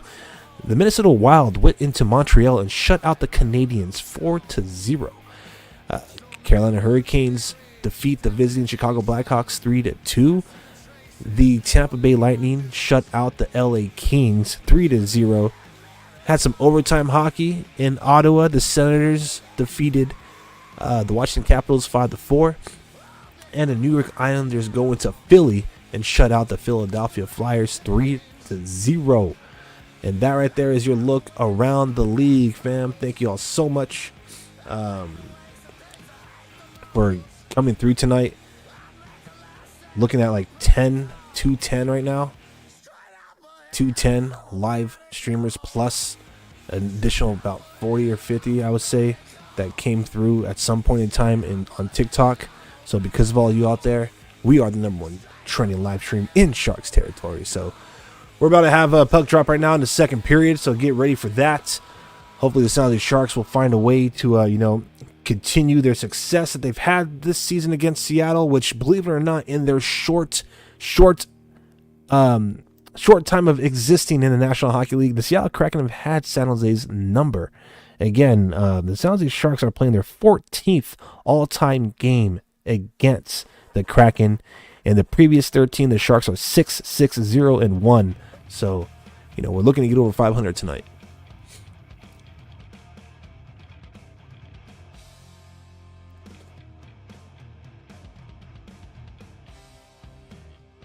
I'm going to turn up the music and wait for the puck drop, man.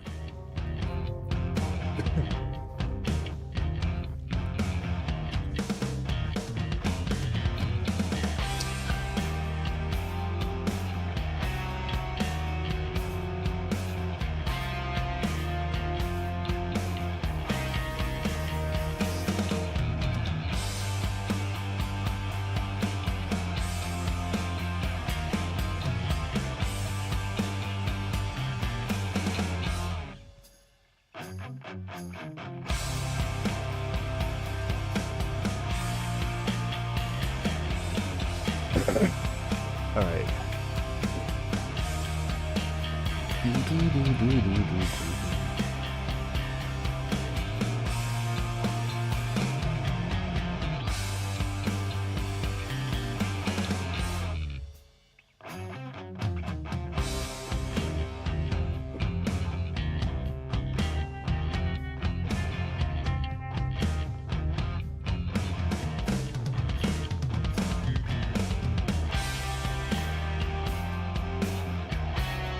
All right, this song is not doing it for me. Let's go to the next one, huh? There we go.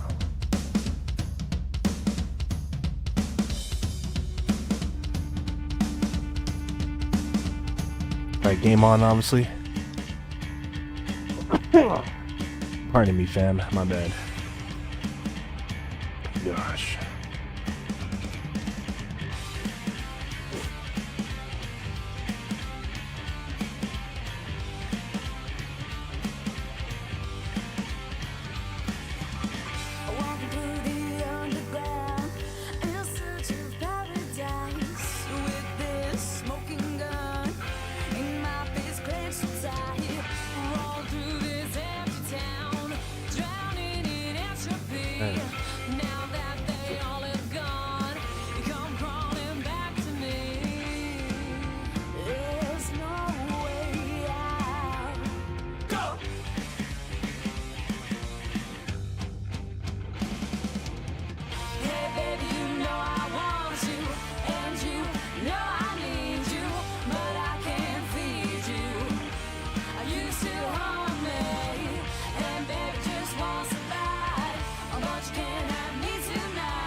All right, I'm about to call these people out right now.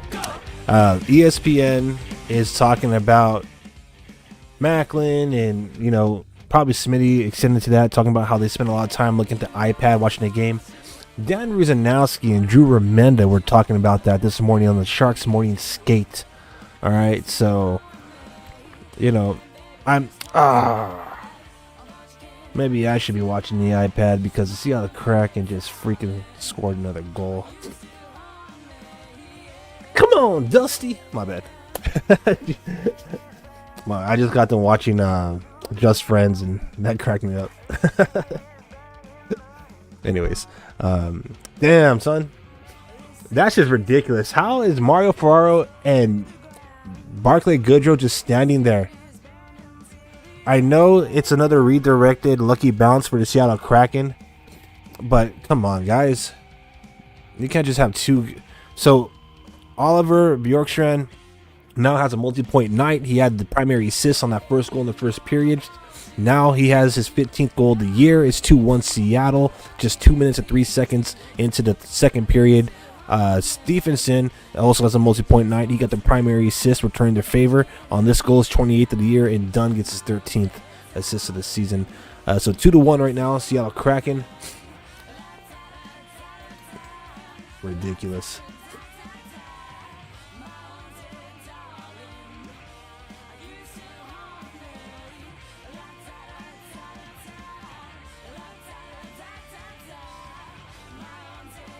All right.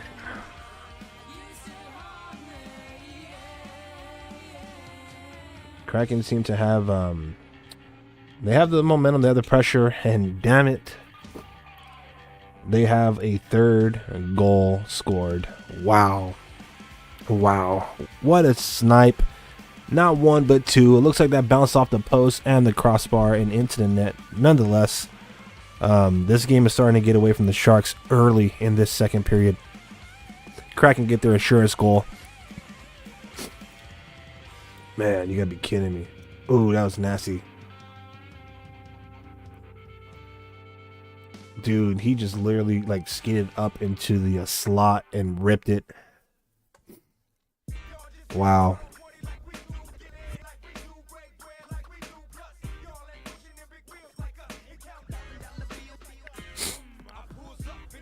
Brandon Montour gets his 9th goal of the season. It's 3-1 Seattle. He scores just 51 seconds after that second goal. Primary assist, the 17th of the season, goes to Shane Wright. But Brandon Montour gets his 9th goal of the season. Wow. He literally just skated that bad boy up into practically the slot. He was 39 feet away, and he just had a twisted wrister and beat Oskarov. You know, that seems to kind of be the trend here. That second goal, or that first goal scored by in the first period by Stevenson, that was about 32 feet away. This one was just right about the same spot, 39 feet away. That second goal was just 8 feet, lucky bounce. But yeah, the first goal and the third goal are coming like right within that slot, right like by that face-off circle, and they're beating Askarov cleanly.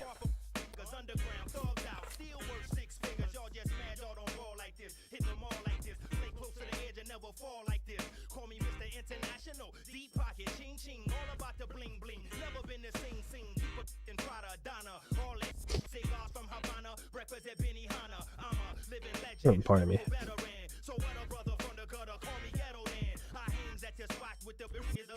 All right, you guys are jawsome. Thank you for the subscribers on YouTube. We got an extra subscriber, and outside of that, good news for us here on the live stream. Got some more good news. It sounds like Sharks are about to go on a power play, baby. So let's go. Type chomp chomp, type Sharks attack, leave a shark emoji, whatever you gotta do it in the chat, because it sounds like Sharks are on a power play. First penalty is committed this evening by Seattle. It took 3 minutes and 47 seconds into the second period to get our first penalty of the game. It is committed by Jaden Schwartz. He was tripping Mikhail Granlund. Sharks are on a power play. Let's do this.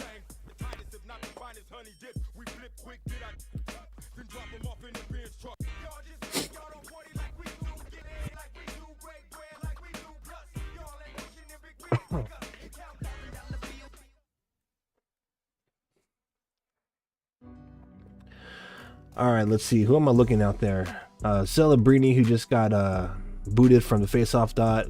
Granlund to Foley, Eklund, it looks like, and Jake Wallman. So Sharks power play still, as they have been all year long, going with 4 forwards and 1 defender. Wallman now kind of quarterbacking. Celebrini losing the edge, but gets the puck to Granlund, who's camping in the trapezoid. Oh, Wallman with the shot from the blue line, but blocker save by Joey Decord. Eklund, shoot it. Come on, baby. All right. Wallman, the only one pulling the trigger. Oh, that should have been a shot, Granlund. Granlund tried to feed it to Eklund there. Good idea, but he should have probably put that on net. Celebrini tried to feed it Eklund, and that would have connected. That would have probably been a great one-time chance, but it doesn't. Come on, boys. Start the passing. Start the shooting. Let's go. Oh, man. Very low danger shot by Celebrini. Oh. Almost 30 seconds remaining in this penalty for the Sharks. They need to do something.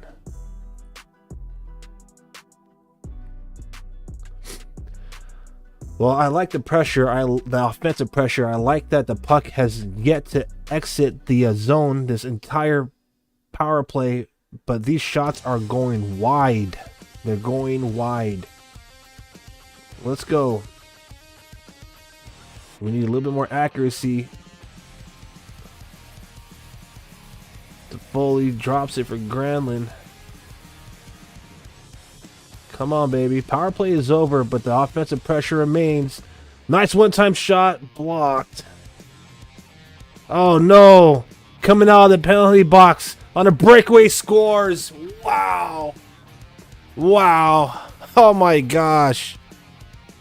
Just like that, it's 4-1. Jaden Schwartz gets a leading pass for a breakaway right out of the freaking penalty box. Jake Wallman fans on the shot. They feed it straight to the box. Foley was not able to get his stick on that puck. And Jaden Schwartz goes 5-hole on Yaroslav Askarov. That's now 4 goals against. And 3 of these goals have went down in less than 3 minutes. It looks like Askarov is being pulled. I think they're electing to go with Alexander Georgiev, which makes sense because the last game they did this to Georgiev. He allowed some goals. Georgiev looks a little PO'd. He's throwing his hat. He's shaking his head. Look at Georgiev. That better not be for being called into the game, bro. You better not be complaining about not having that off. Anyways, back to the point, though. It makes sense. They did the same thing to Georgiev a couple of games ago. Against Florida, they pulled him. They put in Askarov. Obviously, the results didn't matter. We still lost. But, yeah, here we are. Didn't even make it to the midway point of this game, and they have pulled Askarov. Honestly, man, love to see this goalie and love to see him develop even more. But to be 100 with you, need to probably get a little bit more seasoned in the AHL, and should probably leave him there for a while because, you know, after all, he is an all-star representative for the San Jose Barracuda. Don't need instances like this or games like this to, like, you know, like provide any unnecessary mental roadblocks in his progression as what is expected to be the franchise goaltender here in San Jose. And on the same note, you know, like, oh man, like, I'm just gonna, okay, before I say that last part, I'm just gonna call it how it is. With the exception of that second goal scored against, which is a lucky bounce, a lot of these are all 3 of these are on Askarov. All right, he was just beat cleanly 3 times. 1 lucky bounce, that's more in the defense, but 3 of these 4 goals he got beat cleanly. So, you know, it is what it is.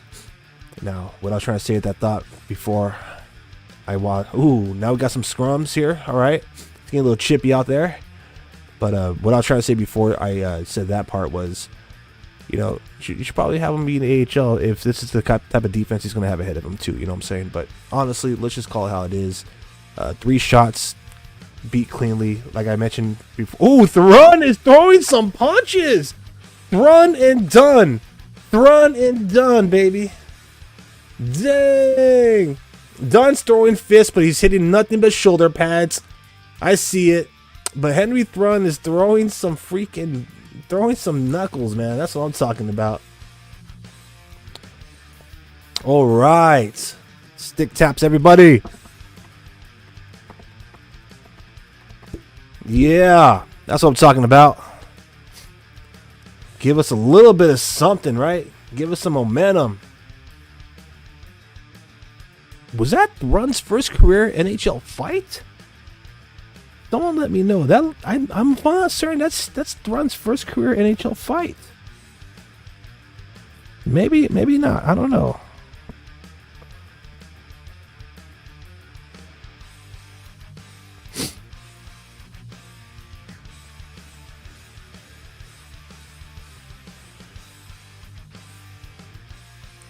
That was what's up. I gotta look that up real quick. Like, give me a quick second, fam.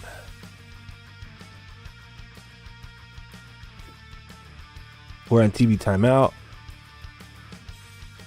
You know, something had to give, right? Something had to give.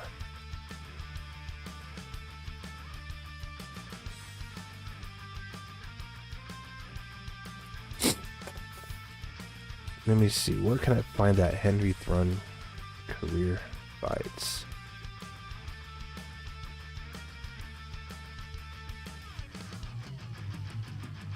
Alright, it doesn't look like it. It's definitely not his first career. But it looks like his first ever career fight was earlier this season, in October. So that was against Logan O'Connor. So maybe it's his second career fight. Anyways, pretty dope. All right. So Henry Thrun doing what he has to fire up the squad, rally up the squad, rally up the team. So I think we deserve to get behind them. Let's rally behind our San Jose Sharks out there, fam. Let's type a "Let's Go Sharks" in the comment section. I'm gonna do this one on Twitch, and then I'm gonna do this one on YouTube, and I'm gonna do this one on X. Let's Go Sharks. So y'all could be aware, like, no matter where you're chiming in from, you can be a part of the conversation here.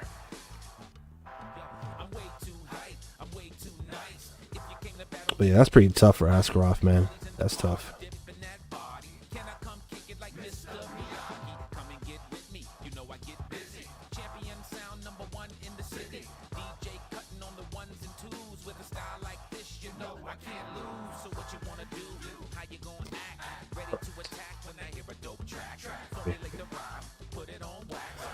So not the night that Askarov definitely wanted before, going to the All-Star game or, for the AHL. He's going to finish the night 7 out of 11, 4 goals against, all on even strength. And, after 25 minutes, 58 seconds, just a couple of seconds shy of 26 minutes, he's going to end the night with a .636 save percentage. So, he's had very few games in which he didn't have a quality start. Unfortunately, that looks like that's what's going to happen here. Not a quality start for our future netminder. Jaden Schwartz, again, 18th goal of the season, made it 4-1 Seattle at 5 minutes and 58 seconds. I think it's pronounced Loksiak, got his 9th of the season. These 3 goals that were scored against the Sharks in the second period happened at 2:03, 51 seconds later at 2:54, and then 3 minutes and 3 seconds after that at 5:58. So 2:03, 2:54, 5:58. 2 goals in 51 seconds, and then an additional goal 2 minutes and 4 seconds later, or 3 minutes and 4 seconds later, pardon me. So that's 2 goals in less than what? 2 goals, we'll say 2 goals in less than 2 goals. Or 3 goals in less than 6 minutes or 5 minutes. 3 minutes, damn. My math ain't mathin'. Sorry, guys.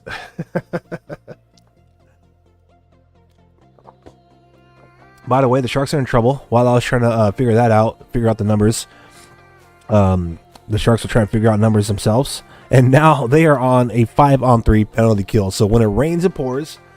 Oh boy. Not a great time to start becoming undisciplined. So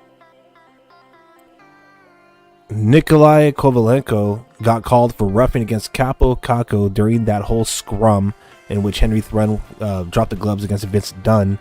So at 6:39, Sharks end up going on the penalty kill for roughing.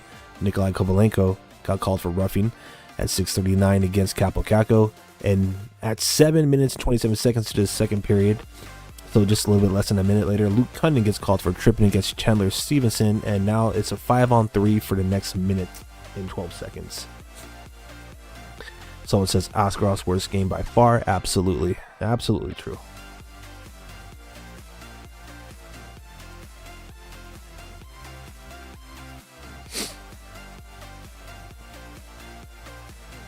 Ooh.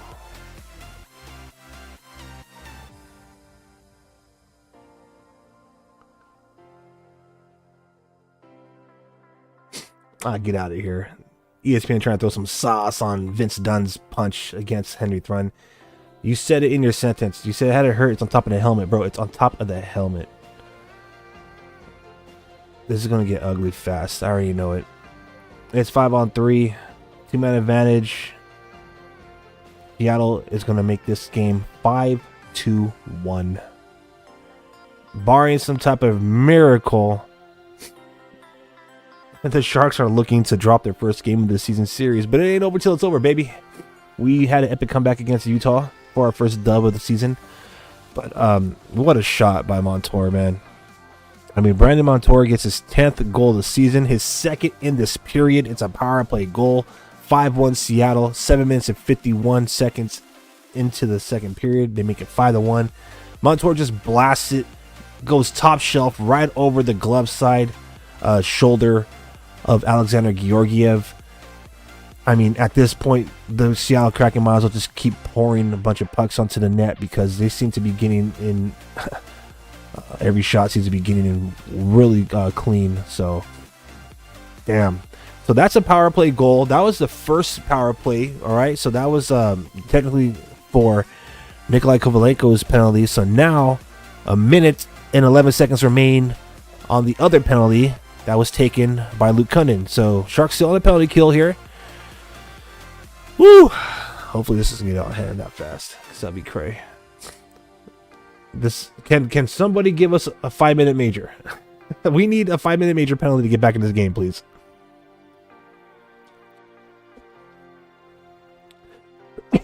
Pardon me, fam. All right.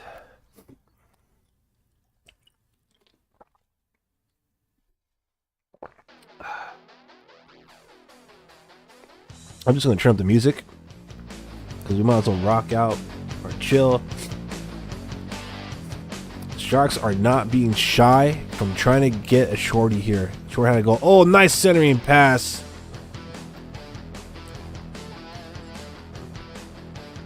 Grunstrom, Goodrow, and Wallman were doing a great job out there trying to generate a short-handed goal.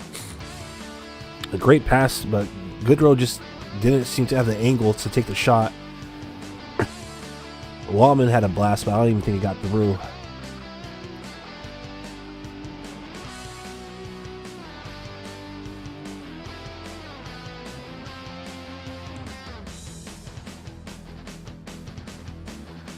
All right, Sharks are going to end up killing this penalty, that's for sure. So, they technically survived. They only allowed one.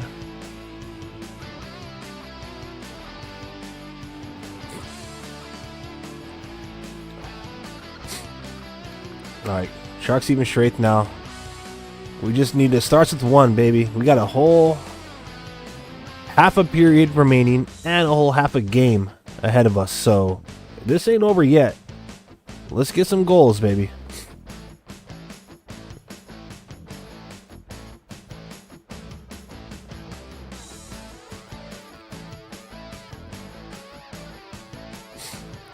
Dang, almost every bounce, every like poke check is going the Seattle Kraken's way right now. Not complaining, just stating the obvious.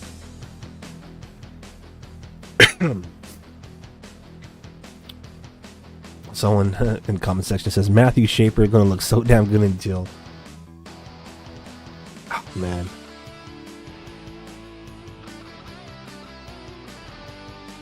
Oh, what was that? Will Smith almost gave it away in the slot. That was scary. All right, here come the Sharks. Yeah, the Sharks don't look too concerned about moving up in the standings, if you had to ask me. So, but we'll see, baby.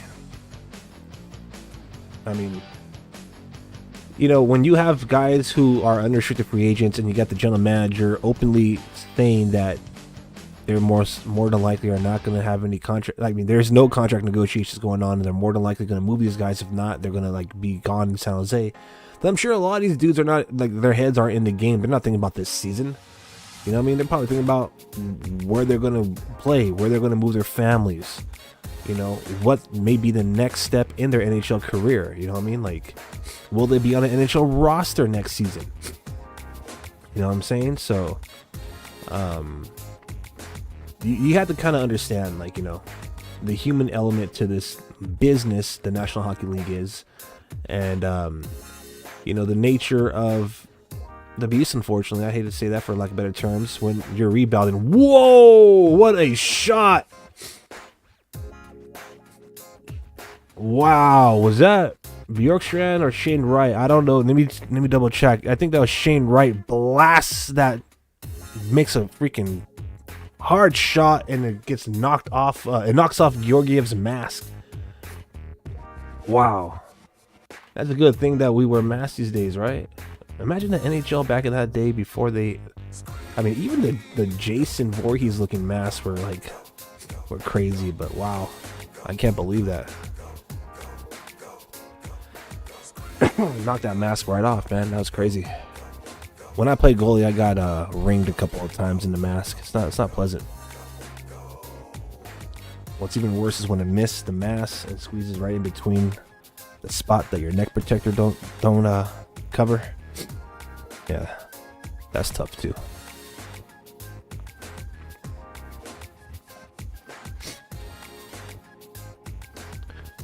All right, it's time to have some fun.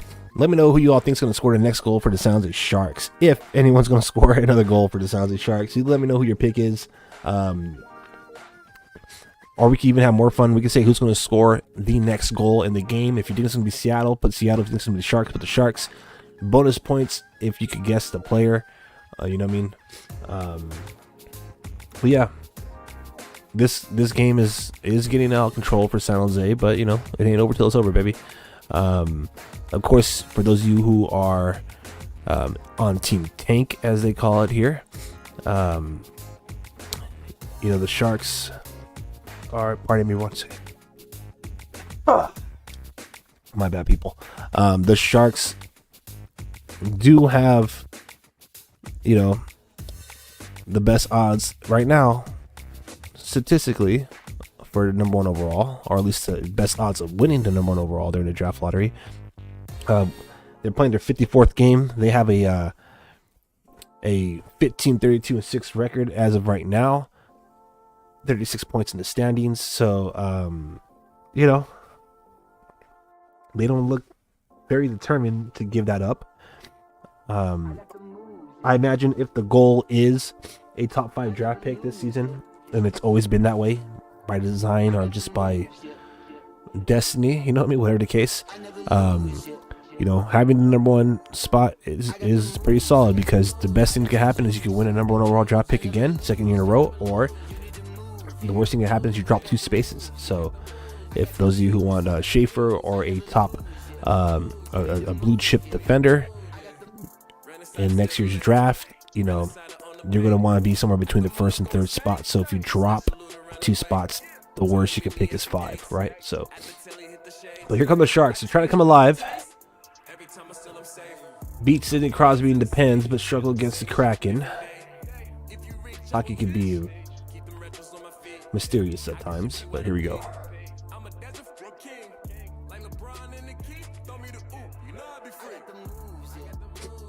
Ooh, Celebrini, you gotta be careful with that stick, man. Celebrini was digging the stick into the back. Oh, thank goodness Georgiev found that one.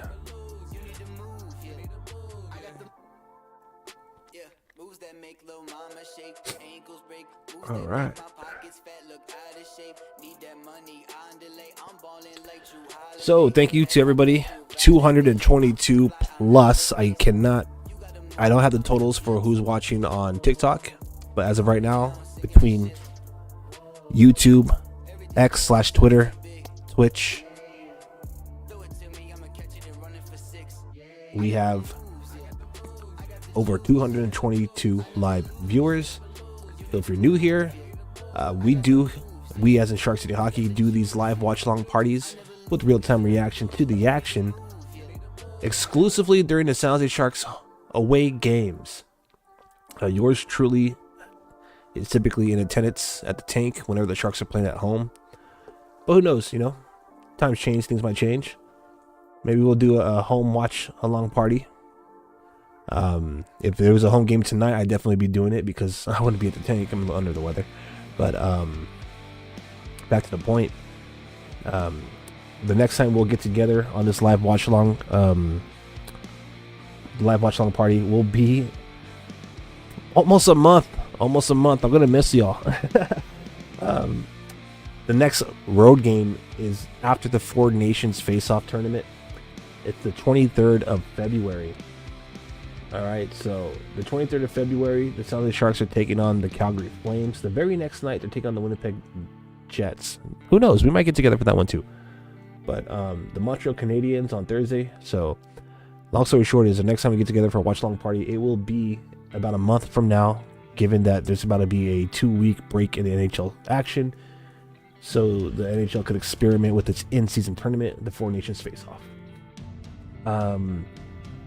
After tonight, the Sharks do have 3 games at home. So Tuesday, February 4th, they're playing Montreal. Thursday the 6th, they're playing Vancouver. And Saturday, the 8th, they're playing Dallas. So it's going to be a very short month of hockey in San Jose. But nonetheless, again, home of our content, probably the most relatable and inspirational fan content out there will be on our Instagram at Shark City Hockey, so you can stay connected that way. Also, we will be doing more live streams coming up, so the best way to be on top of that is to follow us on social media. Of course, subscribe to the YouTube channel. But we have the Shark City Hockey Show, which is an Eventide San Jose Sharks talk show for fans, and we also have Frostbitten, the flagship podcast of Shark City Hockey. So I'm really excited for future episodes of Frostbitten, not gonna lie. And if you haven't had a chance to already, check out our most recent episode of Frostbitten, in which we had an opportunity to interview and chat it up and chill with Luca Coglioni. So after this live stream, check that out. If you want to listen to it, you can do that by consuming it on your favorite podcast platform. If you're a Spotify subscriber, you can listen or watch the video as well. So anyways, appreciate all you out there. Sharks are they're struggling right now. So looks like Stephenson has himself a 3-point night tonight for the Kraken. A goal and 2 assists. He got the secondary assist on that last goal by Brandon Montour. It looks like when the second intermission comes up, unless the Sharks do something, we're going to be just talking about 4 Kraken goals here, because that's what we have. They're averaging about a goal every 2 minutes because they scored 4 goals in 7 minutes and 52 seconds. So, yep. Truth be told, I'm adding 2 minutes, so they scored about 4 goals and give or take about 5 minutes, man. That's crazy. Anyways, so Sharks kind of shot themselves in the foot there, going on that 5-on-3, and they just lost sight, I guess, or they just didn't ever consider that a leading pass to Schwartz coming out of the penalty box would happen, but it did, and he got one-on-one and beat Oscar off 5-hole, and it only took a little bit less than 2 minutes to beat Alexander Georgiev, top shelf, right over his glove hand shoulder. So this game is not going very well for San Jose, but it is what it is, baby. We're here, and we're going to continue to be here until the game is over. All right. Thank you for being here, everybody. So during the intermission report, just a reminder, we're going to go over the scores, we're going to go over the stats, we'll talk about the face-off battles, we'll take a look at games going on around the league, and we'll do some prayers and, you know, whatever superstitions, knocking on bobblehead, whatever you got to do to try to get your boys back in this one, because the Sharks could use all of our help right now. All of the vibes, they could use it.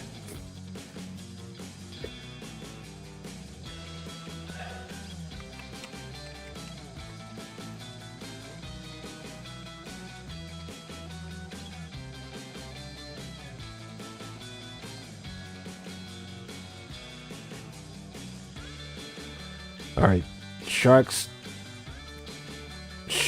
almost looked like they had something going on.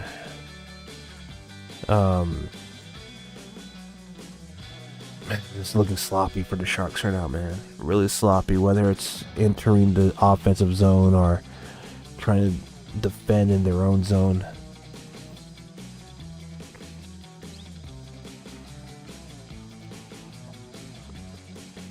They are not shying away from trying to put that puck in the slot. I think the Kraken have figured that 4 of their goals tonight have came about 30 feet away in that slot, in between, like, practically in between the hash marks of the 2 face-off circles in the Sharks zone, and that looks to seem where they're directing their passing and where they're winding up to shoot. So, head coach Ryan Rosowski, man, make the adjustment, please.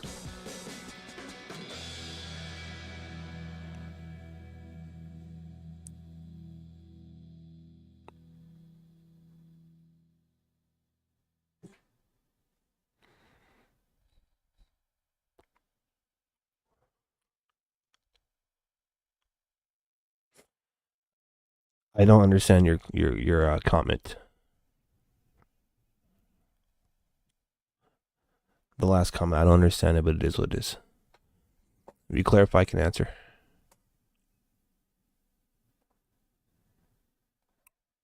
Man, poor Ferraro, dude. He's been out there for a minute. Out there for a minute. He blocked a shot, and it just stinged him. He's just out there.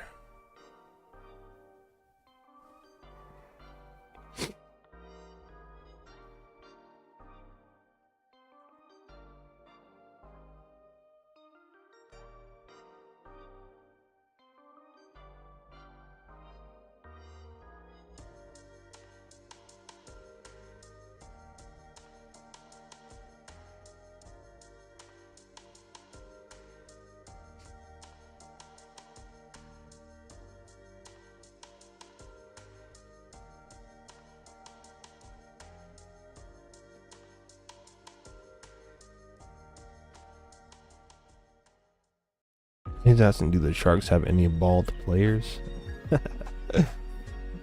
That's messed up.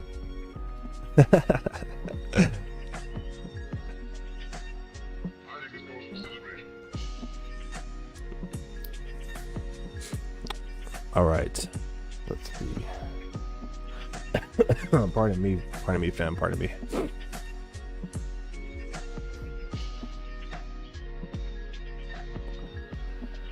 All right, 3 minutes remain in this period. Sharks are literally trying to survive. They're trying to survive, man. They are trying to survive. Get into that freaking locker room, reset, recalibrate, and come out here and freaking handle. But to answer your question on YouTube about the status of the Sharks players' hair, no one currently on this roster tonight who's active does. So you'll be happy to know that most of them, they have some flow, like Celebrini, Smitty. How about Ferraro? Ferraro was rocking some flow a few games ago. While we're talking about that, one of my favorite players, Anthony Duclair, man, did he have some freaking some flair. He had some flair on him, dude, with the beard / goatee, with the dreads. And now he's playing on New York Islanders, and they have a very strict appearance. They have strict rules on appearance. So like I didn't even recognize him when they made him like cut his hair and shave. Almost reminded me of Chuck Norris without a beard. But yeah, thank goodness the Sharks aren't like that, man. In fact, I think the league really needs to do something with allowing the players to like embrace individual like style and express themselves, more based on their personality than the status quo. Because I think that's one part of the game that's rather boring, if you ask me.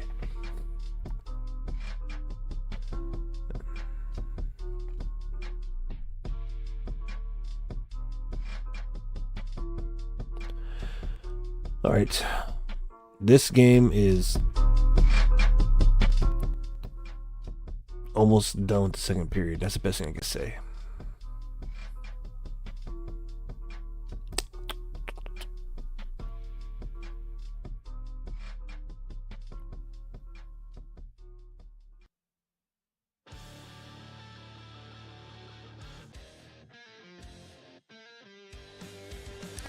I want to rock out for the next couple of minutes as the Sharks prepare to head to the locker room for the second intermission. We ain't missing much, so I'm just going to turn it up.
Oh yeah, come on, Sharks. Make at least something happen. Give me something to look forward to in that third period, man. Oh great. Seattle almost like, oh yeah, you want to see something? Hold on here. It's crazy.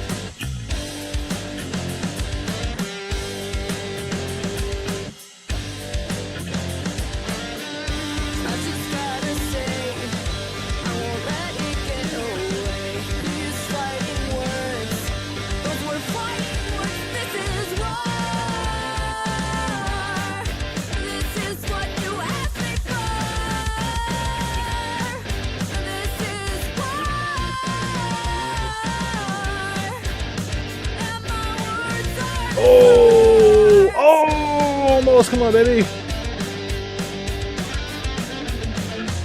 Oh man, Sharks are pressing, but they're not connecting.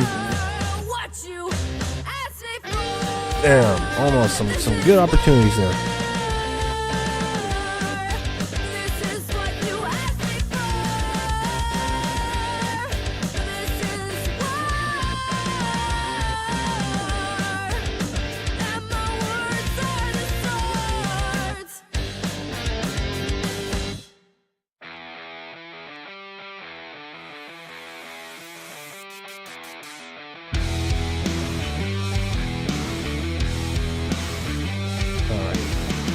final moments of this game. Looks like the score will remain the same.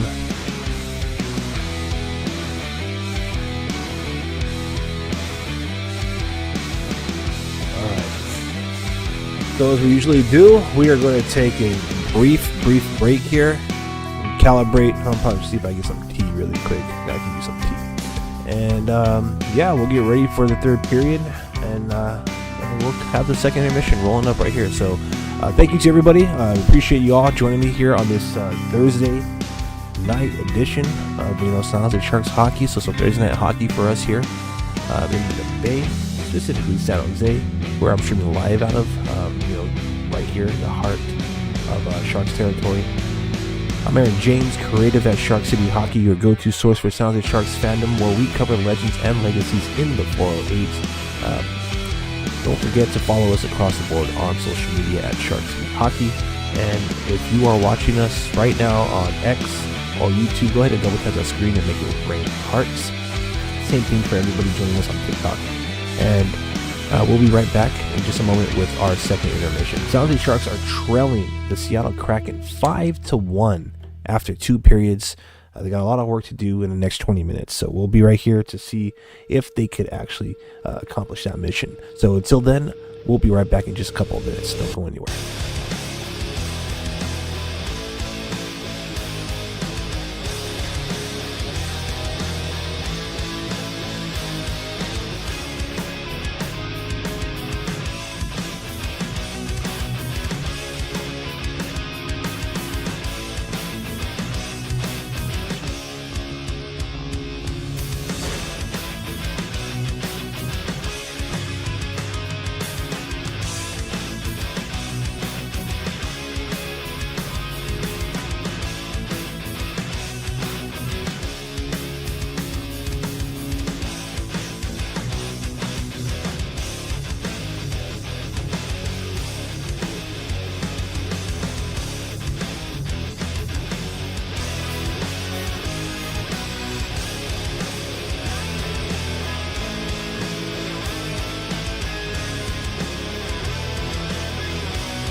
All right. We are back as promised. Just a few minutes, man. We got some tea rolling right now on the stove. Oh, man. You know what? It's crazy because over here in Southern California, I'm looking at the weather report. It looks like we're about to have a whole week of rain. Like, tell me why I seen that coming as I came down with the cold just right before. So, with the Sharks about to go on a break in about a week, might try to do the same thing over here. Maybe it's time for a good vacay. Who knows? All right. So 231 plus live viewers at the moment. Thank you all for making this the #1 training live stream in Sharks territory. I'm Aaron James, your host tonight for the watch along party with a real-time reaction to the actions. The San Jose Sharks are currently trailing the Seattle Kraken. Sharks did enter this game with a 2-0 lead over the season series. Pardon me. This is game 3 out of 4, and the final game after this one of the season will be played at the San Jose Shark Tank, the SAP Center in San Jose, and that will go down on April 5th. But until then, let's talk about the first 2 periods here. We're going to go through our stats through the first 2 periods, our face-off summary through 2 periods, and we'll talk about the goals, specifically everything that went down in that second period. It's been all Seattle. 4 freaking unanswered goals. Man. All right. So first, let's start with the stats. All right. So after 2 periods, it sounds like Sharks have 20 shots on goal. Seattle Kraken have 25. They are dominating the scoreboard. They're dominating the face-off circle. 62.5% of the face-offs have been won by the Kraken. That's 37.5 for the Sharks. Pardon me. And the Sharks started to kind of play a little bit undisciplined hockey. I understand. You know, they're trying to generate some kind of response, some kind of momentum, maybe some type of, you know, energy. But they took just, I mean, I don't know if the power play even helped or if it even mattered at that point, but they did find themselves down on a 5-on-3, and they were scored on one of those. They had a power play themselves in that second period, so we'll talk about the penalties in a moment. And they got scored on like right when that power play ended. So Seattle Kraken are 1 for 2 tonight, 50% of the power play. Sharks are 0 for 1. Sharks have 9 penalty in minutes. Seattle Kraken have 7. So 5 minutes of that power play, or 5 minutes of the penalty minutes, pardon me, belongs to Henry Thrun and Vince Dunn for both squads. So Henry Thrun and Vince Dunn dropped the gloves, and that was a very spirited fight. I gotta say it, man. There's a lot of uppercuts and jabs in there, and I think a lot of Vince Dunn's strikes looked like they're being hyped up. They looked sexy, if you will. But if you have a keen eye for detail, you know that none of those were threatening. You know, a lot of shoulder pad punches and a lot of connecting to the top of the helmet. So, anyways, I throw it a little bit of shade, right? 13 hits for San Jose Sharks, 19 for the Seattle Kraken, 10 block shots for San Jose, including one that stung. Mario Ferraro could not get off of the freaking ice in his own zone for over 2 minutes, just limping. Feel bad for the guy. Gotta watch out on him in the next period, see if he continues to, if that'll play a factor in this game. So 14 block shots for the Seattle Kraken, 10 giveaways for the Sharks, 14 for the Kraken, 2 takeaways for San Jose, 3 for Seattle, and that right there are your stats through 2 periods. So again, as we mentioned, the face-off dot is being dominated by the Kraken. Unfortunately, they have 62.5% of the face-offs won. So what we're going to do is we're going to essentially round that up. We're going to round it up to 63%. All right. So on that note, we're going to round up the same for the Sharks, 38% through 2 periods. So in that first period, the Sharks were 6 for 15 for 40% collectively as a team. Face-off wins 6 out of 15 for 40%. In that second period, the Sharks only won 9 out of 25. 9 out of 25 face-offs. 36%. So that averaged 15 out of 40, 38%. All right. That's crazy. If you want to break it down, even strength, the Sharks went 8 for 20, 40%, 1 for 2 on the power play, 0 for 3 while shorthanded. So 9 out of 25 in that second period. That's bootsy. All right. Let's talk about who's contributing to the face-off win percentage here individually. Will Smith is still 100. It looks like he only got that one opportunity in the first period. 1 for 1, 100%. He won a face-off in a neutral zone on even strength. Luke Cunnin has taken face-offs even strength and on the penalty kill. He's 0 for 1 while shorthanded in the defensive zone. In fact, he's 0 for 5 in the defensive zone altogether. So 0 for 4 while even strength. He's 0 for 1 in the offensive zone too. That was an even strength draw. And 3 for 4 in neutral zone while on even strength. So Luke Cunnin has only won 30% of his face-off battles, 3 out of 10. Luke Cunnin. We'll have to dive into that in a minute. Colin White has not won a face-off all night. 0 for 3 in defensive zone, 0 for 1 in neutral zone, 5. He got those 4, face-off opportunities, all while on even strength. 0 for 4, 0%. Barclay Goodrow, probably because someone was thrown out. I don't think he's lined up as a center, but he's 0 for 1 on the night in the offensive zone. I think that was like way back in the first, if I'm not mistaken. Mikhail Granlund is 6 out of 13, 46%. So he's had face-offs in all situations. 5-on-5, 5-on-4, down 2 men, down 1 man.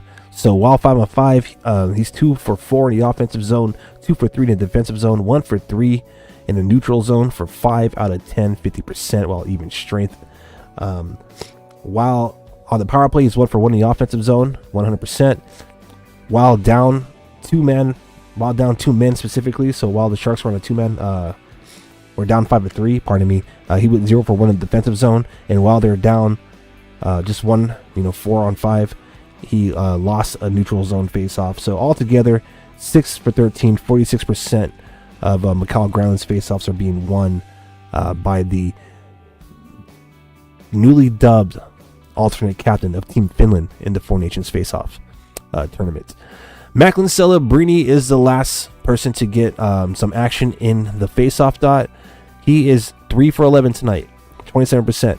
So 1 for 4 in the offensive zone, 1 for 5 in the defensive zone, and 1 for 1 in neutral zone while even strength. So 3 for 10. He did get an opportunity to take a face-off in the offensive zone while on the power play, but he did not win that. So he's 3 for 11, 27%. All right, so I said we're going to look at Luke Cunnin, right? Also, I want to see if they did anything for Macklin Celebrini. Macklin Celebrini was struggling against Stevenson, if I'm not mistaken, that first period. So let's see if there's any adjustments made by head coach Ryan Rosofsky. Luke Cunnin, first we'll start with him. It looks like he's getting his best face-off percentage, winning 3 out of 4 against Shane Wright. And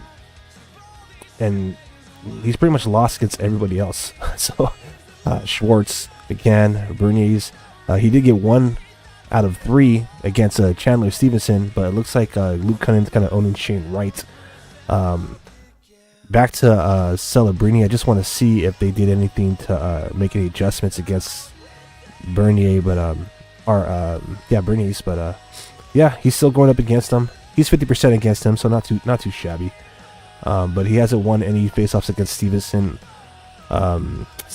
or Stevens. So Chandler Stevenson and Mitchell Stevens. Macklin Celebrini hasn't won against any of those guys. So we'll see if there's any adjustments in the faceoff dot, because you can't go. Those results are just kind of horrible, man. Second period going 8 for 25. That's pretty bad. Anyways, pardon me. All right, so unfortunately we have to talk about the goals, baby. So let's do it. Oh man. Pardon me. All right, so there it is. All right, so currently Sharks are trailing this game 5-1. Oliver Bjorkstrand got his 15th goal of the season, assisted by Stevenson, his 28th of the year, and Dunn, his 13th of the year. This happened just 2 minutes and 3 seconds into the second period. Pretty much, I mean, to put it lightly, it was a lucky bounce. It was a lucky bounce. All right, so Bjorkstrand was standing in the middle. Now, if I could be a little critical here, if I could have a little critique, Barclay Goodrow and Mario Ferraro were standing right next to this guy, so they should have either challenged the body, and one of them should try to have a little bit more effort on challenging the puck. Now, granted, it looked like it was a pass that was going to go around the back of the goal line into like the trapezoid, but it took a lucky bounce, and I don't care if it got a lucky bounce at Bjorkstrand's stick. Ferraro and Goodrow were right there. That should have been challenged, but it wasn't. Yeah, that's pretty much what happened. Bjorkstrand was kind of making his way, charging toward the crease. You had Dunn and Stevenson kind of carry the puck in. Stevenson kind of Dunn advanced the puck. He gave it to Stevenson, who kind of shot it off, and then that redirected everything I already said. I got a comment saying, "Don't worry, Sharks fans," from a Canucks fan. "You guys have a bright future. Celebrini's a local from where I live, and he's your future. He's special. Take good care of him for us Vancouverites." That's what's up, brother. I appreciate that, and we'll do our best. And hopefully, he loves, playing in Teal, and he'll do so, for, the rest of his career. That's how the first goal was scored against us. I'm going to just kind of go through these quickly because these are things I don't want to relive. Brandon Montour got his first of 2 goals in that second period at 2 minutes and 54 seconds to make it 3-1 Seattle. I mean, pretty much the way that went was the Sharks turned it over in their zone, and they paid for it. It was really bad. So you had, it looks like Wallman got possession of the puck and passed it to Thrun, which was kind of strange because Thrun was standing like right to the right side of Georgiev. Askarov. Askarov is still in the net at this point. So we did have a goaltender change in that second period, by the way. After this goal that I'm about to explain to you, the fourth goal, so the next goal, pardon me, they benched Yaroslav Askarov and put in Alexander Georgiev. So Askarov only played like 20-something minutes. I'll give you his numbers in just a moment. But yeah, the Sharks were unable to clear the zone. Horrible puck handling. They turn it over. Shane Wright steals the puck, if you want to call it that. He sends it to Brandon Montour, who snaps it about 30-ish feet away, and he beat Askarov cleanly. All right, so that made it 3-1 at 2 minutes and 54 seconds. So that was 51 seconds after that first goal was scored in that second period. All right, so about 3 minutes and 4 seconds later, Jaden Schwartz probably gets one of the most luckiest goals ever. The San Jose Sharks were on a power play, and essentially what happened is right out of the box, Jaden Schwartz receives the leading pass. Tyler Toffoli was right there, couldn't get his stick on it at the top of his blue line, or the top of the blue line for the Seattle. And Jaden Schwartz was pretty much one-on-one, despite Toffoli trailing on him. He had a one-on-one breakaway right out of the box. He beats Askarov clean 5-hole. That made it 4-1 at 5 minutes and 58 seconds for Seattle. And then the scrum happens, the fight happens, the Sharks commit a roughing penalty, specifically Nikolai Kovalenko. He gets called for roughing at 6 minutes and 39 seconds, and 7 minutes 27 seconds, so less than a minute later, Luke Cunning gets called for tripping against Chandler Stevenson. That made it a 2-man advantage for the Seattle Kraken. They scored on the power play while up 5-3, and that was Brandon Montour's second goal of the period. Second goal of this game was a power play goal at 7 minutes and 52 seconds to make it 5-1 Seattle. That was assisted by McCain and Stevenson. So you got Stevenson, Montour, and Bjorkstrand, I believe, have multi-point nights tonight for the Seattle Kraken. And essentially, man, that was just a clean shot that was taken practically I'll say almost in the face-off circle to the right side of Alexander Georgiev, and it just beat his shoulder, top shelf, man, glove hand shoulder, just beat him clean. That's the one thing, with the exception of that first goal in the second period. The 3 out of those 4 goals scored by Seattle in that second period were just clean. So what can you do? You can see all your goal scorers right here on the screen over my shoulder. Thank you. Really quick, let's adjust the live viewers. We have over 245. I appreciate you all. Almost at 300. You guys are awesome. You guys are so jawsome. So thank you again for helping Sharks City Hockey maintain its title, the #1 trending live stream in Sharks territory. That's a good question. Who do you think might score next? I'm just going to say Sharks, and I hope more than think. That's a question I asked all of you out there earlier. Let me know who you think is going to get the next goal. It's going to be Seattle. It's going to be San Jose. Bonus points if you let us know exactly who you think it is. So really quick before the puck drops here for the third period in Seattle, let's take a quick peek at what's going on around the league. So this is the last game being played. We have finals across the league. So as we mentioned this earlier, Jets won in Boston 6-2. Jets over Bruins. The Minnesota Wild shut out the Montreal Canadiens 4-0. Chicago Blackhawks lost to Carolina Hurricanes, so they still kind of stay in stride with us for the #1 overall. Hurricanes win that game 3-2. Tampa Bay Lightning shut out the visiting LA Kings 3-0. Ottawa Senators defeat the visiting Washington Capitals in overtime 5-4. Philadelphia Flyers get shut out at home against the visiting New York Islanders. Anaheim Ducks lose to the Calgary Flames 4-1 on the road. The Edmonton Oilers lost in a shootout to the visiting Detroit Red Wings. Final score 3-2. And I'm just going to peek this really quick over my shoulder there. And at least all of us Sharks fans could sleep a little bit more sound tonight, as the Vegas Golden Knights lost at home in overtime to the Blue Jackets. So let's go. We got game on now, baby. Let's not waste any more time. Thank you all for staying with me for the intermission report. Game on here. Third period is underway. San Jose needs 4 goals to force overtime, or at least to get back in this game. Nothing's impossible. So let's see what they got in them. Let's see what they got left.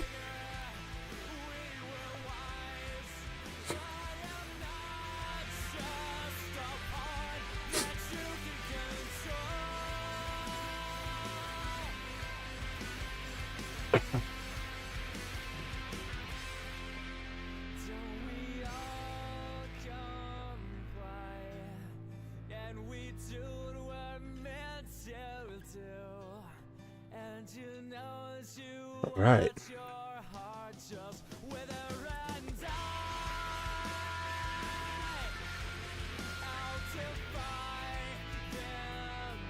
Ooh, Seattle already starting off firing away.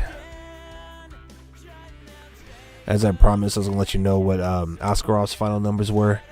He played 25 minutes, 58 seconds. He made 7 saves on 11 shot attempts. That's 4 even strength goals against. .636 save percentage on the night for Askarov. But he's alright. He's gonna go to the AHL All-Star game, so you know, I'm sure he'll handle in the tournament over here in Cali. Alright. My tea is about ready, so excuse me as I get some lemon here, squeeze it, and get this nice warm beverage in me here. So give me a quick second. I'm just going to turn up the music, and y'all go ahead and keep it going. Keep the chat amongst yourselves, and of course follow along.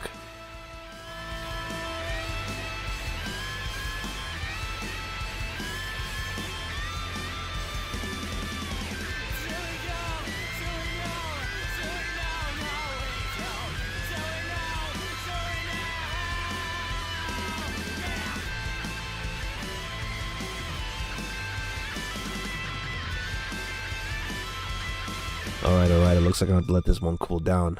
It's steaming hot, so. Alright.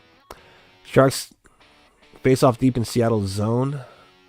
Seattle wins it, but it does go in the direction the Sharks want it to, behind their goal line in the half wall, so. Looks like that checking line is out there. Or technically our third line now. Goodrow, Cunnin. Oh man, and just like that, Seattle advances the puck deep into the Sharks zone. Good job by Vlasic fighting it off. Grunstrom down there with Cunnin and Goodrow. I think they're going to do a line change. Yep. Probably not the best time to do line change considering that Seattle is advancing the puck in their own zone, but nonetheless, Market Vlasic again making a good play, so Sharks got lucky on that one, to be honest. Alright, come on, boys. Let's go. There you go. Oh my gosh. Jake Wallman's shots tonight are not that great, man. Like, either he doesn't have enough mustard, he fans on it, or they're just not reaching the target, whether it's hitting the body or going wide. So maybe he should elect to pass. Not his night tonight, man.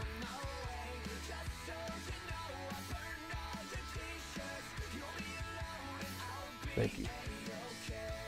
All right. Good little squeeze of lemon here.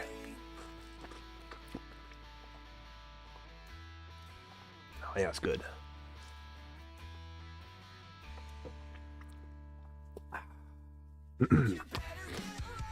Some fresh lemon.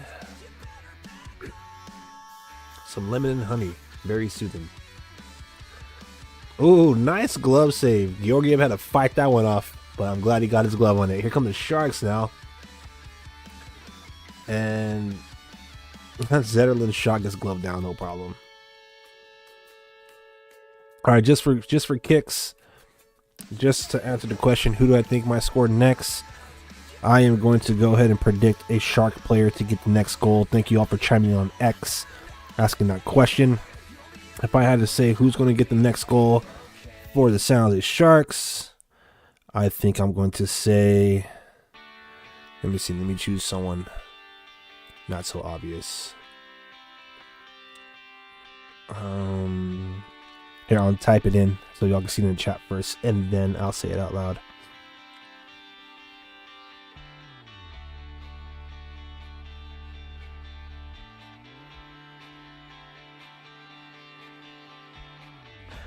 Bam. That's my guess. That's my pick tonight. I'm going with Tyler Toffoli. That 70s line. You know, Smith did a good job. I mean, our first goal was a lucky bounce too, technically, but I do like what I'm seeing from Smith. In fact, regardless of how it goes down, there is something I have to share with y'all out there about Will Smith. All right, and it's pretty much, he now has a 6-game point streak. So we already mentioned he was one of the hot players, including Granlund and Celebrini. Oh, what a save by Georgiev! That's what I'm talking about. And he gets the glove on it. What a save by Georgiev! Yeah, baby.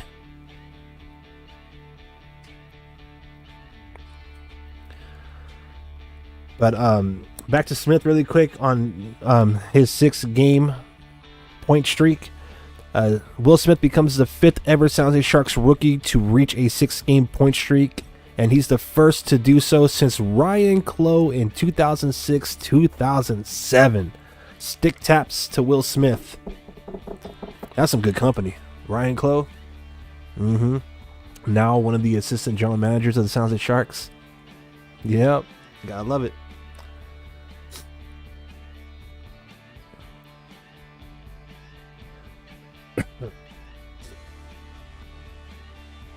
We just need like a flare. All right, here we go. That 70s line. There's my pick to Foley. He sent it to Celebrini. Oh, I don't know. Celebrini was trying to set up Tyler Toffoli, who was camping to the right side of Joey Decord, the goaltender for the Seattle Kraken, but that was intercepted right at the top of the crease.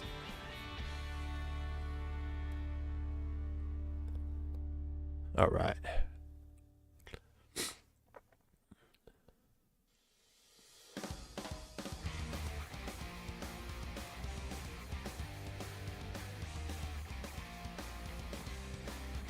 Oh, my bad. I thought that freaking got buried. I said Walman should stop shooting, but that point blank shot right there, like 30 feet away, was beautiful. He took a nice blast, practically the top of the face-off circle, left side of Joey Decord. But it went wide, as I said. It's been going wide. It's been hitting bodies. Oh, man. Jake Wallman's due.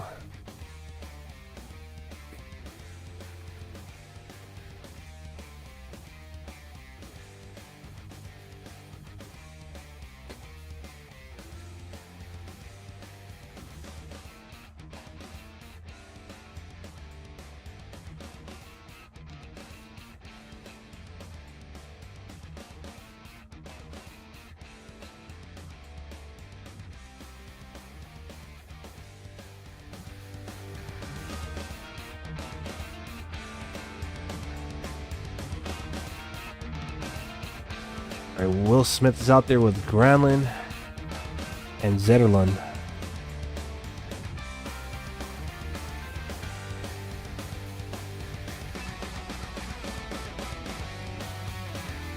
Oh.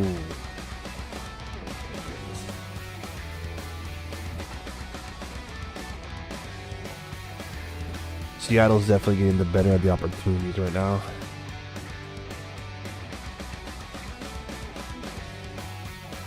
I'll be real with you. With how the Sharks are performing lately, I wasn't anticipating, like, I mean, I was hoping for a dub, of course, but I wasn't like, to me, it wasn't like an expectation like it was given. I was expecting a little bit more out of them, but you know, still got some time here as the Sharks started to pour on the shots. That 70s line is probably the best. It's the Foley! Yeah! Woo! Let's go, baby! Let's go! Sharks goal! Dang, I should start calling them more often. Tyler Toffoli, baby! Yeah! Tyler Toffoli gets his 18th goal of the season, assisted by Macklin Celebrini, his 21st of the year, and Henry Thrun, 9th assist of the season. It's now 5-2. Sharks still have some work to go, but 8 minutes and 6 seconds to the third period, we finally answer back. Tyler Toffoli, 18th of the year. Appreciate the hat tip there.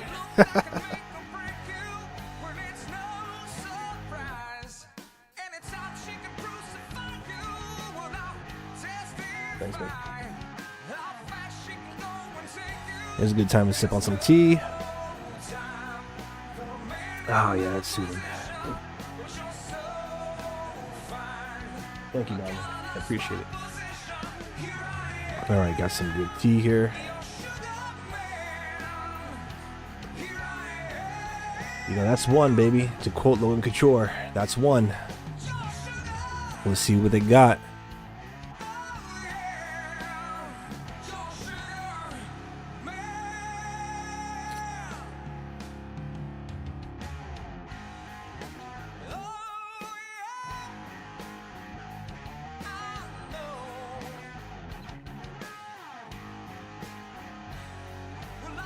All right, Sharks are playing with a little bit more, I don't want to say dominance because the scoreboard says otherwise, but you know, they appear a little bit bigger on the ice.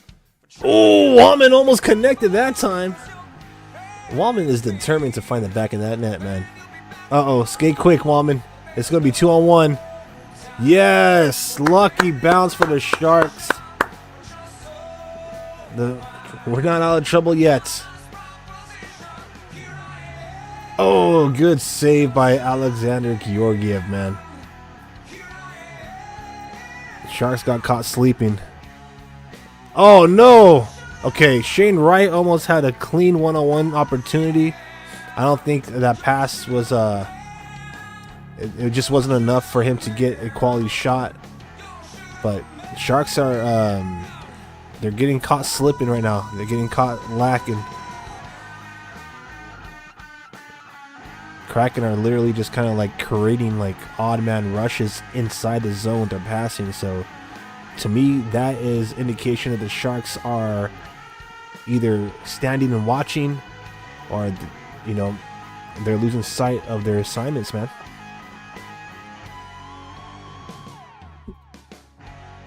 All right, that's it. We got like half a period left to go here. We're well past the 10-minute mark here. So let's see what happens, man.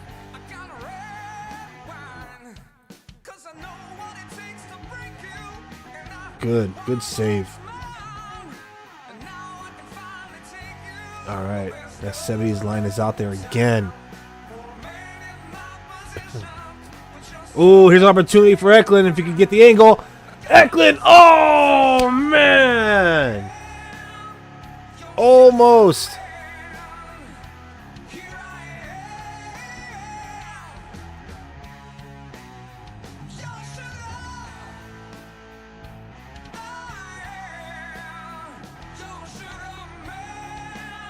Looks like Seattle's going to get a lucky break.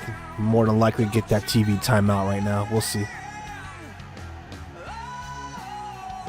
But that 70s line is cooking for the Sharks right now. I like Jake Wallman's tendency to pinch, you know, kind of come in off of the blue line and try to help, you know, with the offensive pressure and create some more offensive opportunities, but not if it means sacrificing, you know, like defense, because he came up, he tried to help out on the offensive rush, and that left a 2-on-1 opportunity on the other side at the other side of the rink when the Seattle Kraken were able to regain possession of the puck and have that breakout. So, you know, I've been making, you know, kind of making comments saying that Jake Wallman should probably let to pass. That was one of those situations, and what he should have probably did, instead of like, you know, maybe hang out the blue line a little bit, instead of like, you know, pinching so deep and then leaving an odd man rush the other side, right? But what do I know? I'm just watching this from, you know, the studio, right? I'm not lacing it up on the rink. Easy for me to say from here, right? All right, come on, baby. I imagine that the Seattle Kraken strategy will be to try to burn as much time as possible off of this clock. That's what I'm witnessing right now behind the goal line. Gates on the puck. Sharks are able to clear it out, but I think they're going to reset and get a line change.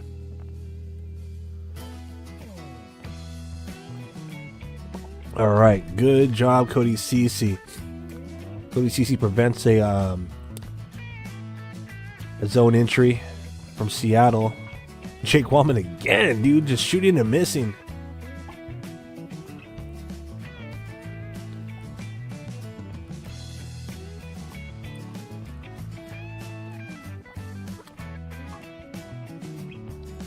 Oh man.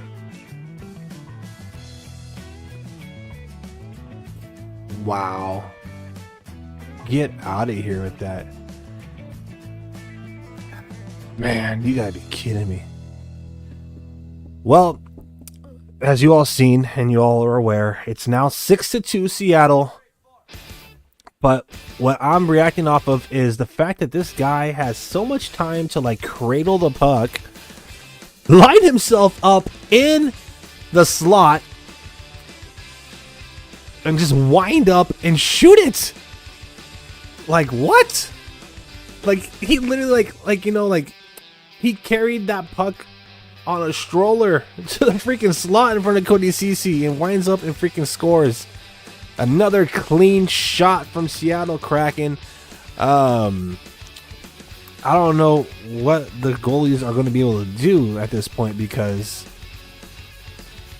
I mean, these guys are scoring from everywhere and they're getting so much opportunities like within that slot. Some of y'all call it the high danger zone. I'm old school. I'm calling it the slot.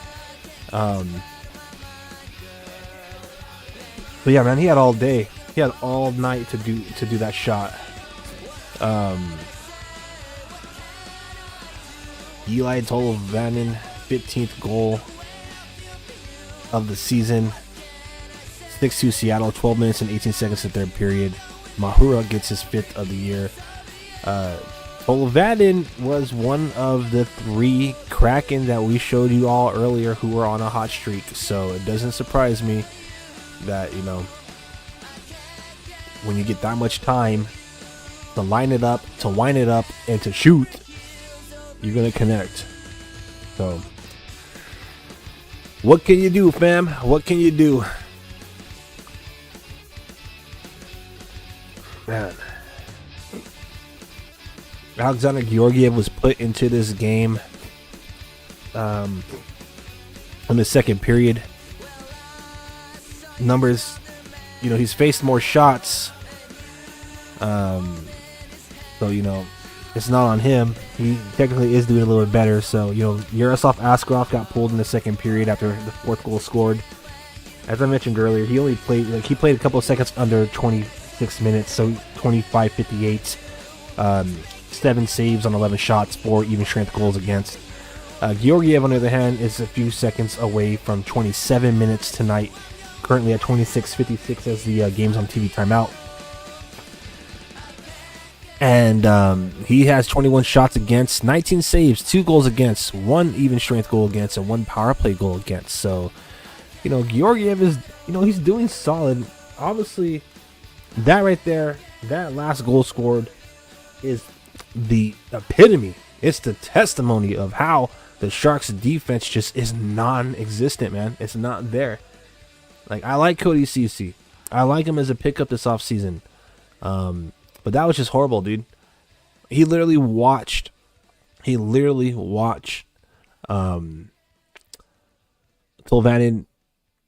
skate into the slot, line up the shot, wind up, and score. Like, you have to do something, man. Step up, challenge, throw your body the way. Don't watch. You know what I mean? Like, anyways, it is what it is. That was a one-on-one opportunity.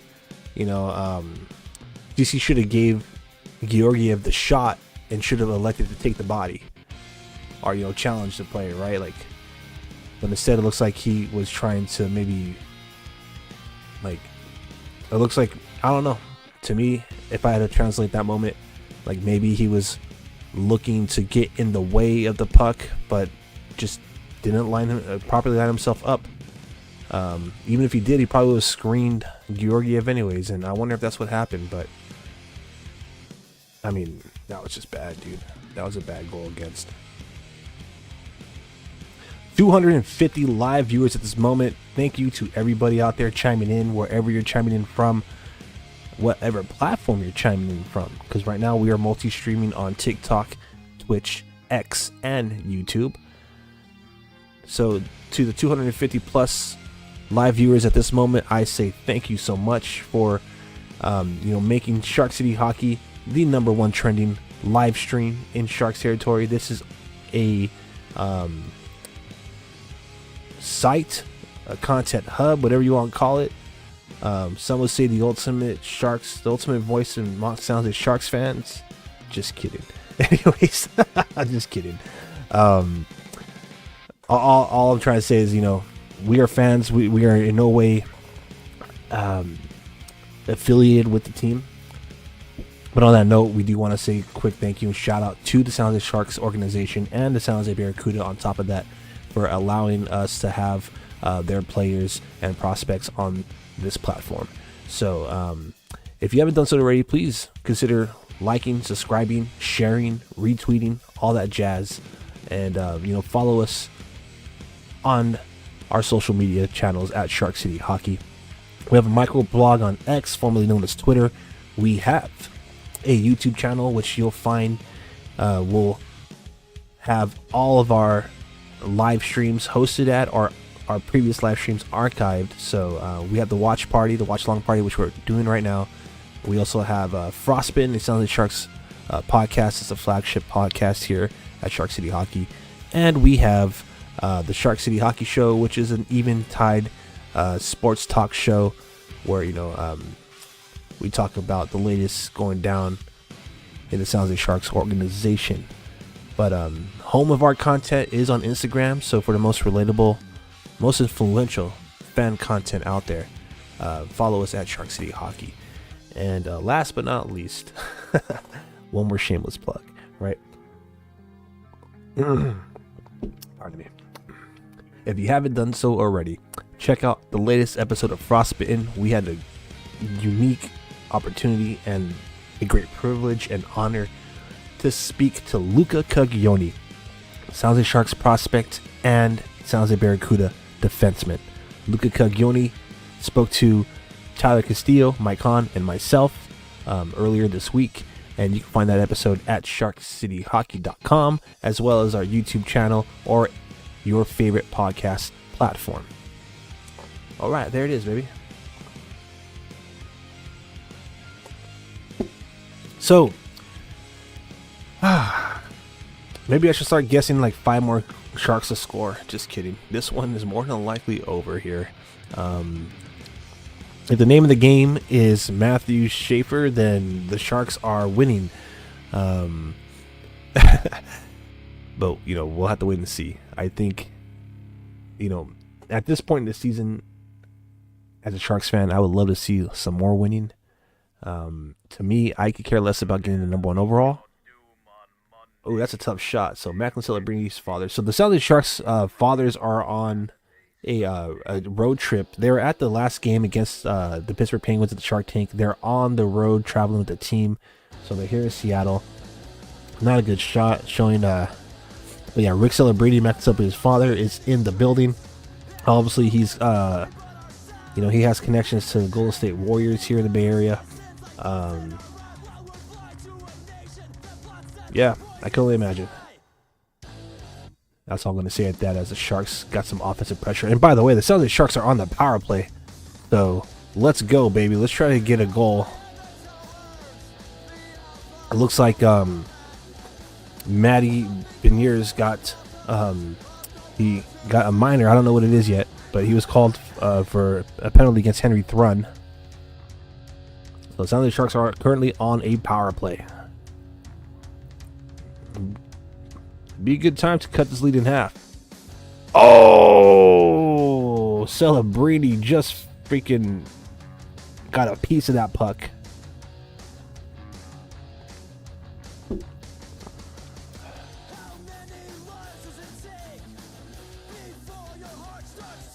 All right.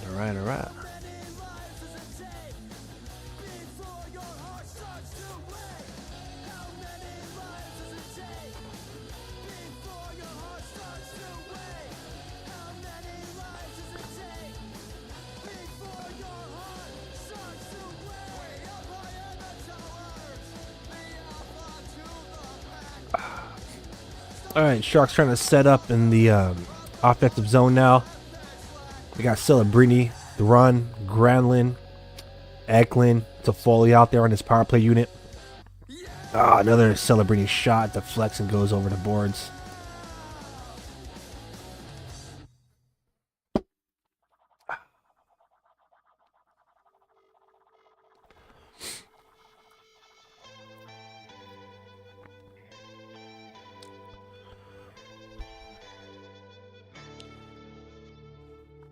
On the road in your life, don't need to stop, just passing by, flashing signs and big bright Ooh. lights. Pardon me. It all was a lie. Truth was slanted. I took it for granted. Don't know what else to do. All right, come on, boys. Let's go. One more chance. So I was reacting Cody CC. He took a slap shot from the point, but that went wide. Just a few more seconds remaining on the power play.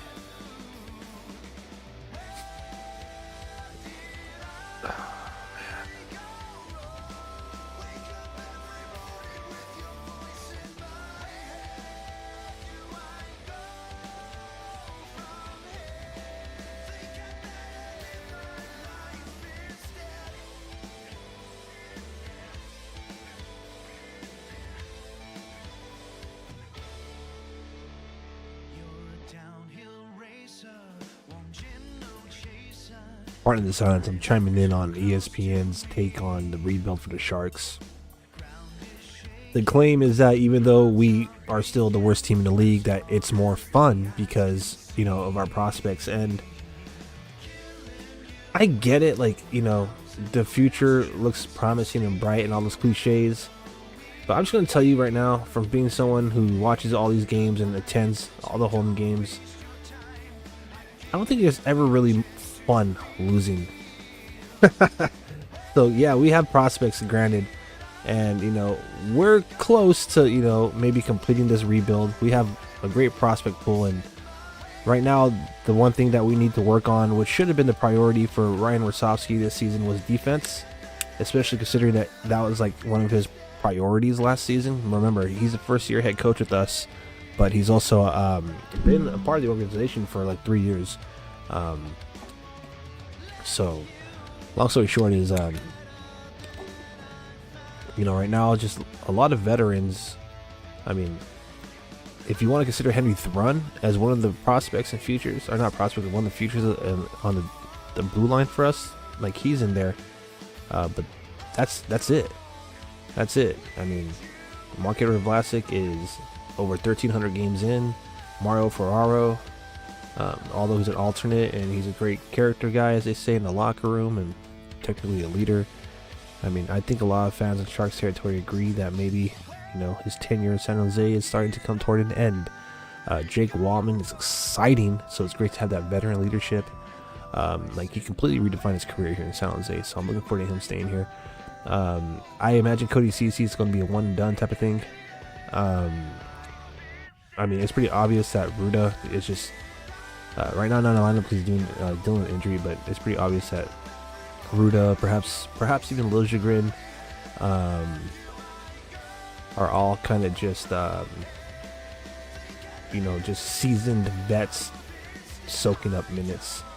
All that to say is, you know, we have people like Luka Cagioni, Shakir Mokumadolan, as far as like Darren Akuda, we have Sam Dickinson in the pipeline. We have a lot.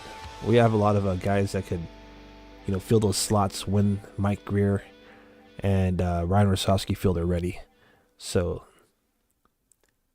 it's promising, I would say. To say the future is bright might be,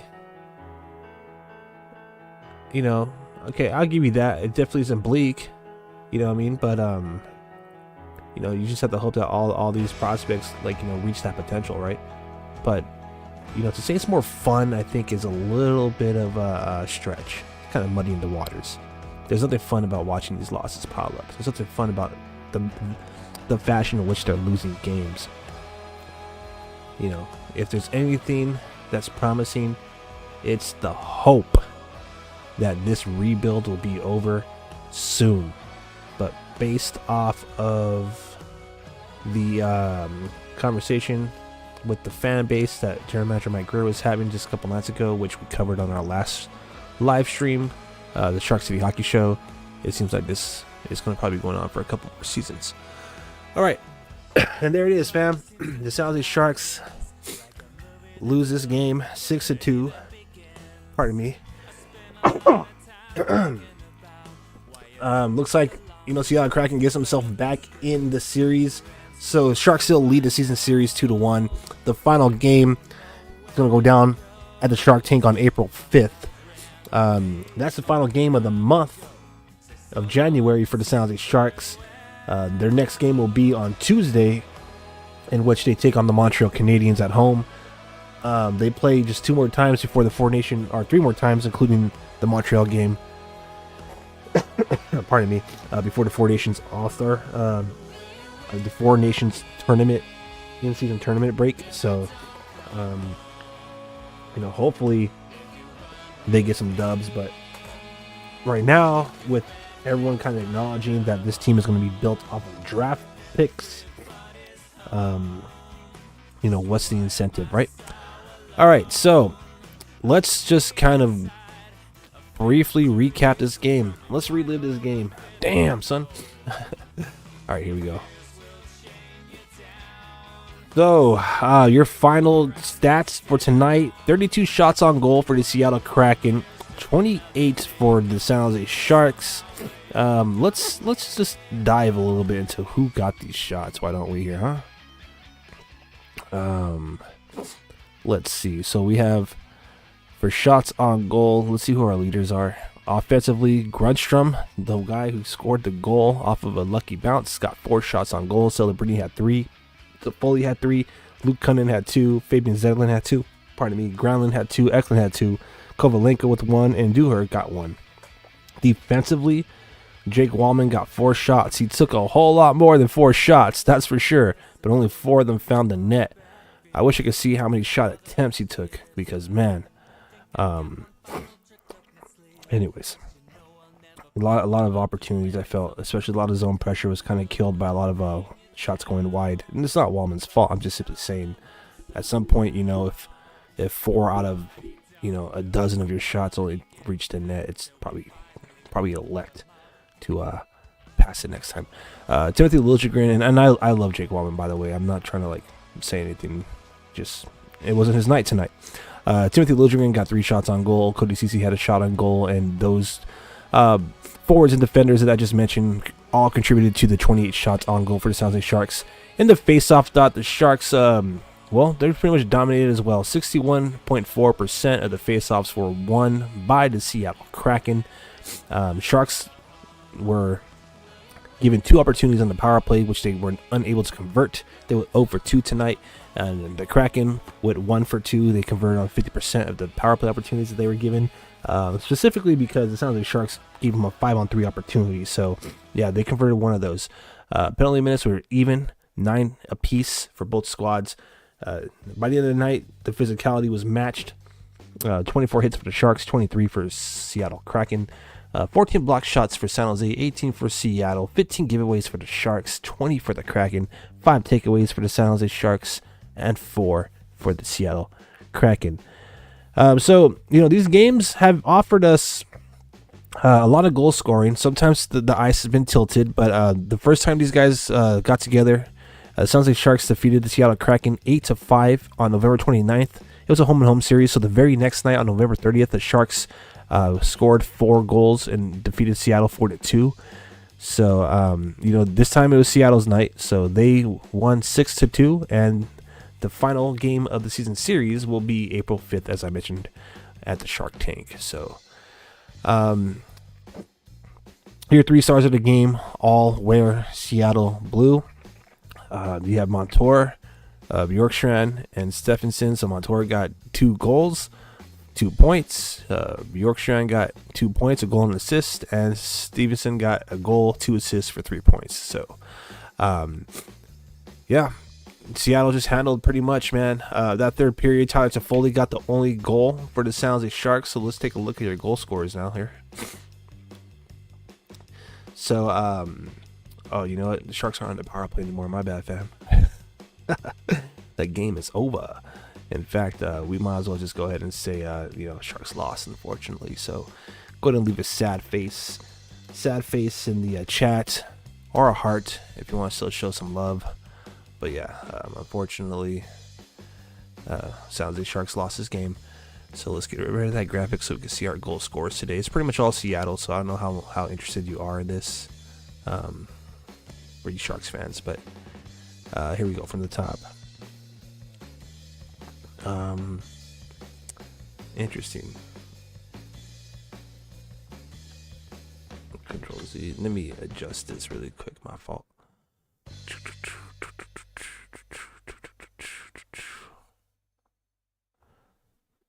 Let's go 800. There we go. All right. Now we're cooking. All right, so there are your goal scorers right there for you all to, review. Tyler Toffoli got the second Sharks goal of the game. That was a pretty fun moment. So that 70s line was looking good in that third period. Nice juicy rebound retrieved by Henry Thrun to the left side of Joey Decor, in which Macklin Celebrini took possession of it like right off the boards, and he fed it to Tyler Toffoli, who was kind of sneaking stealthy like into the slot.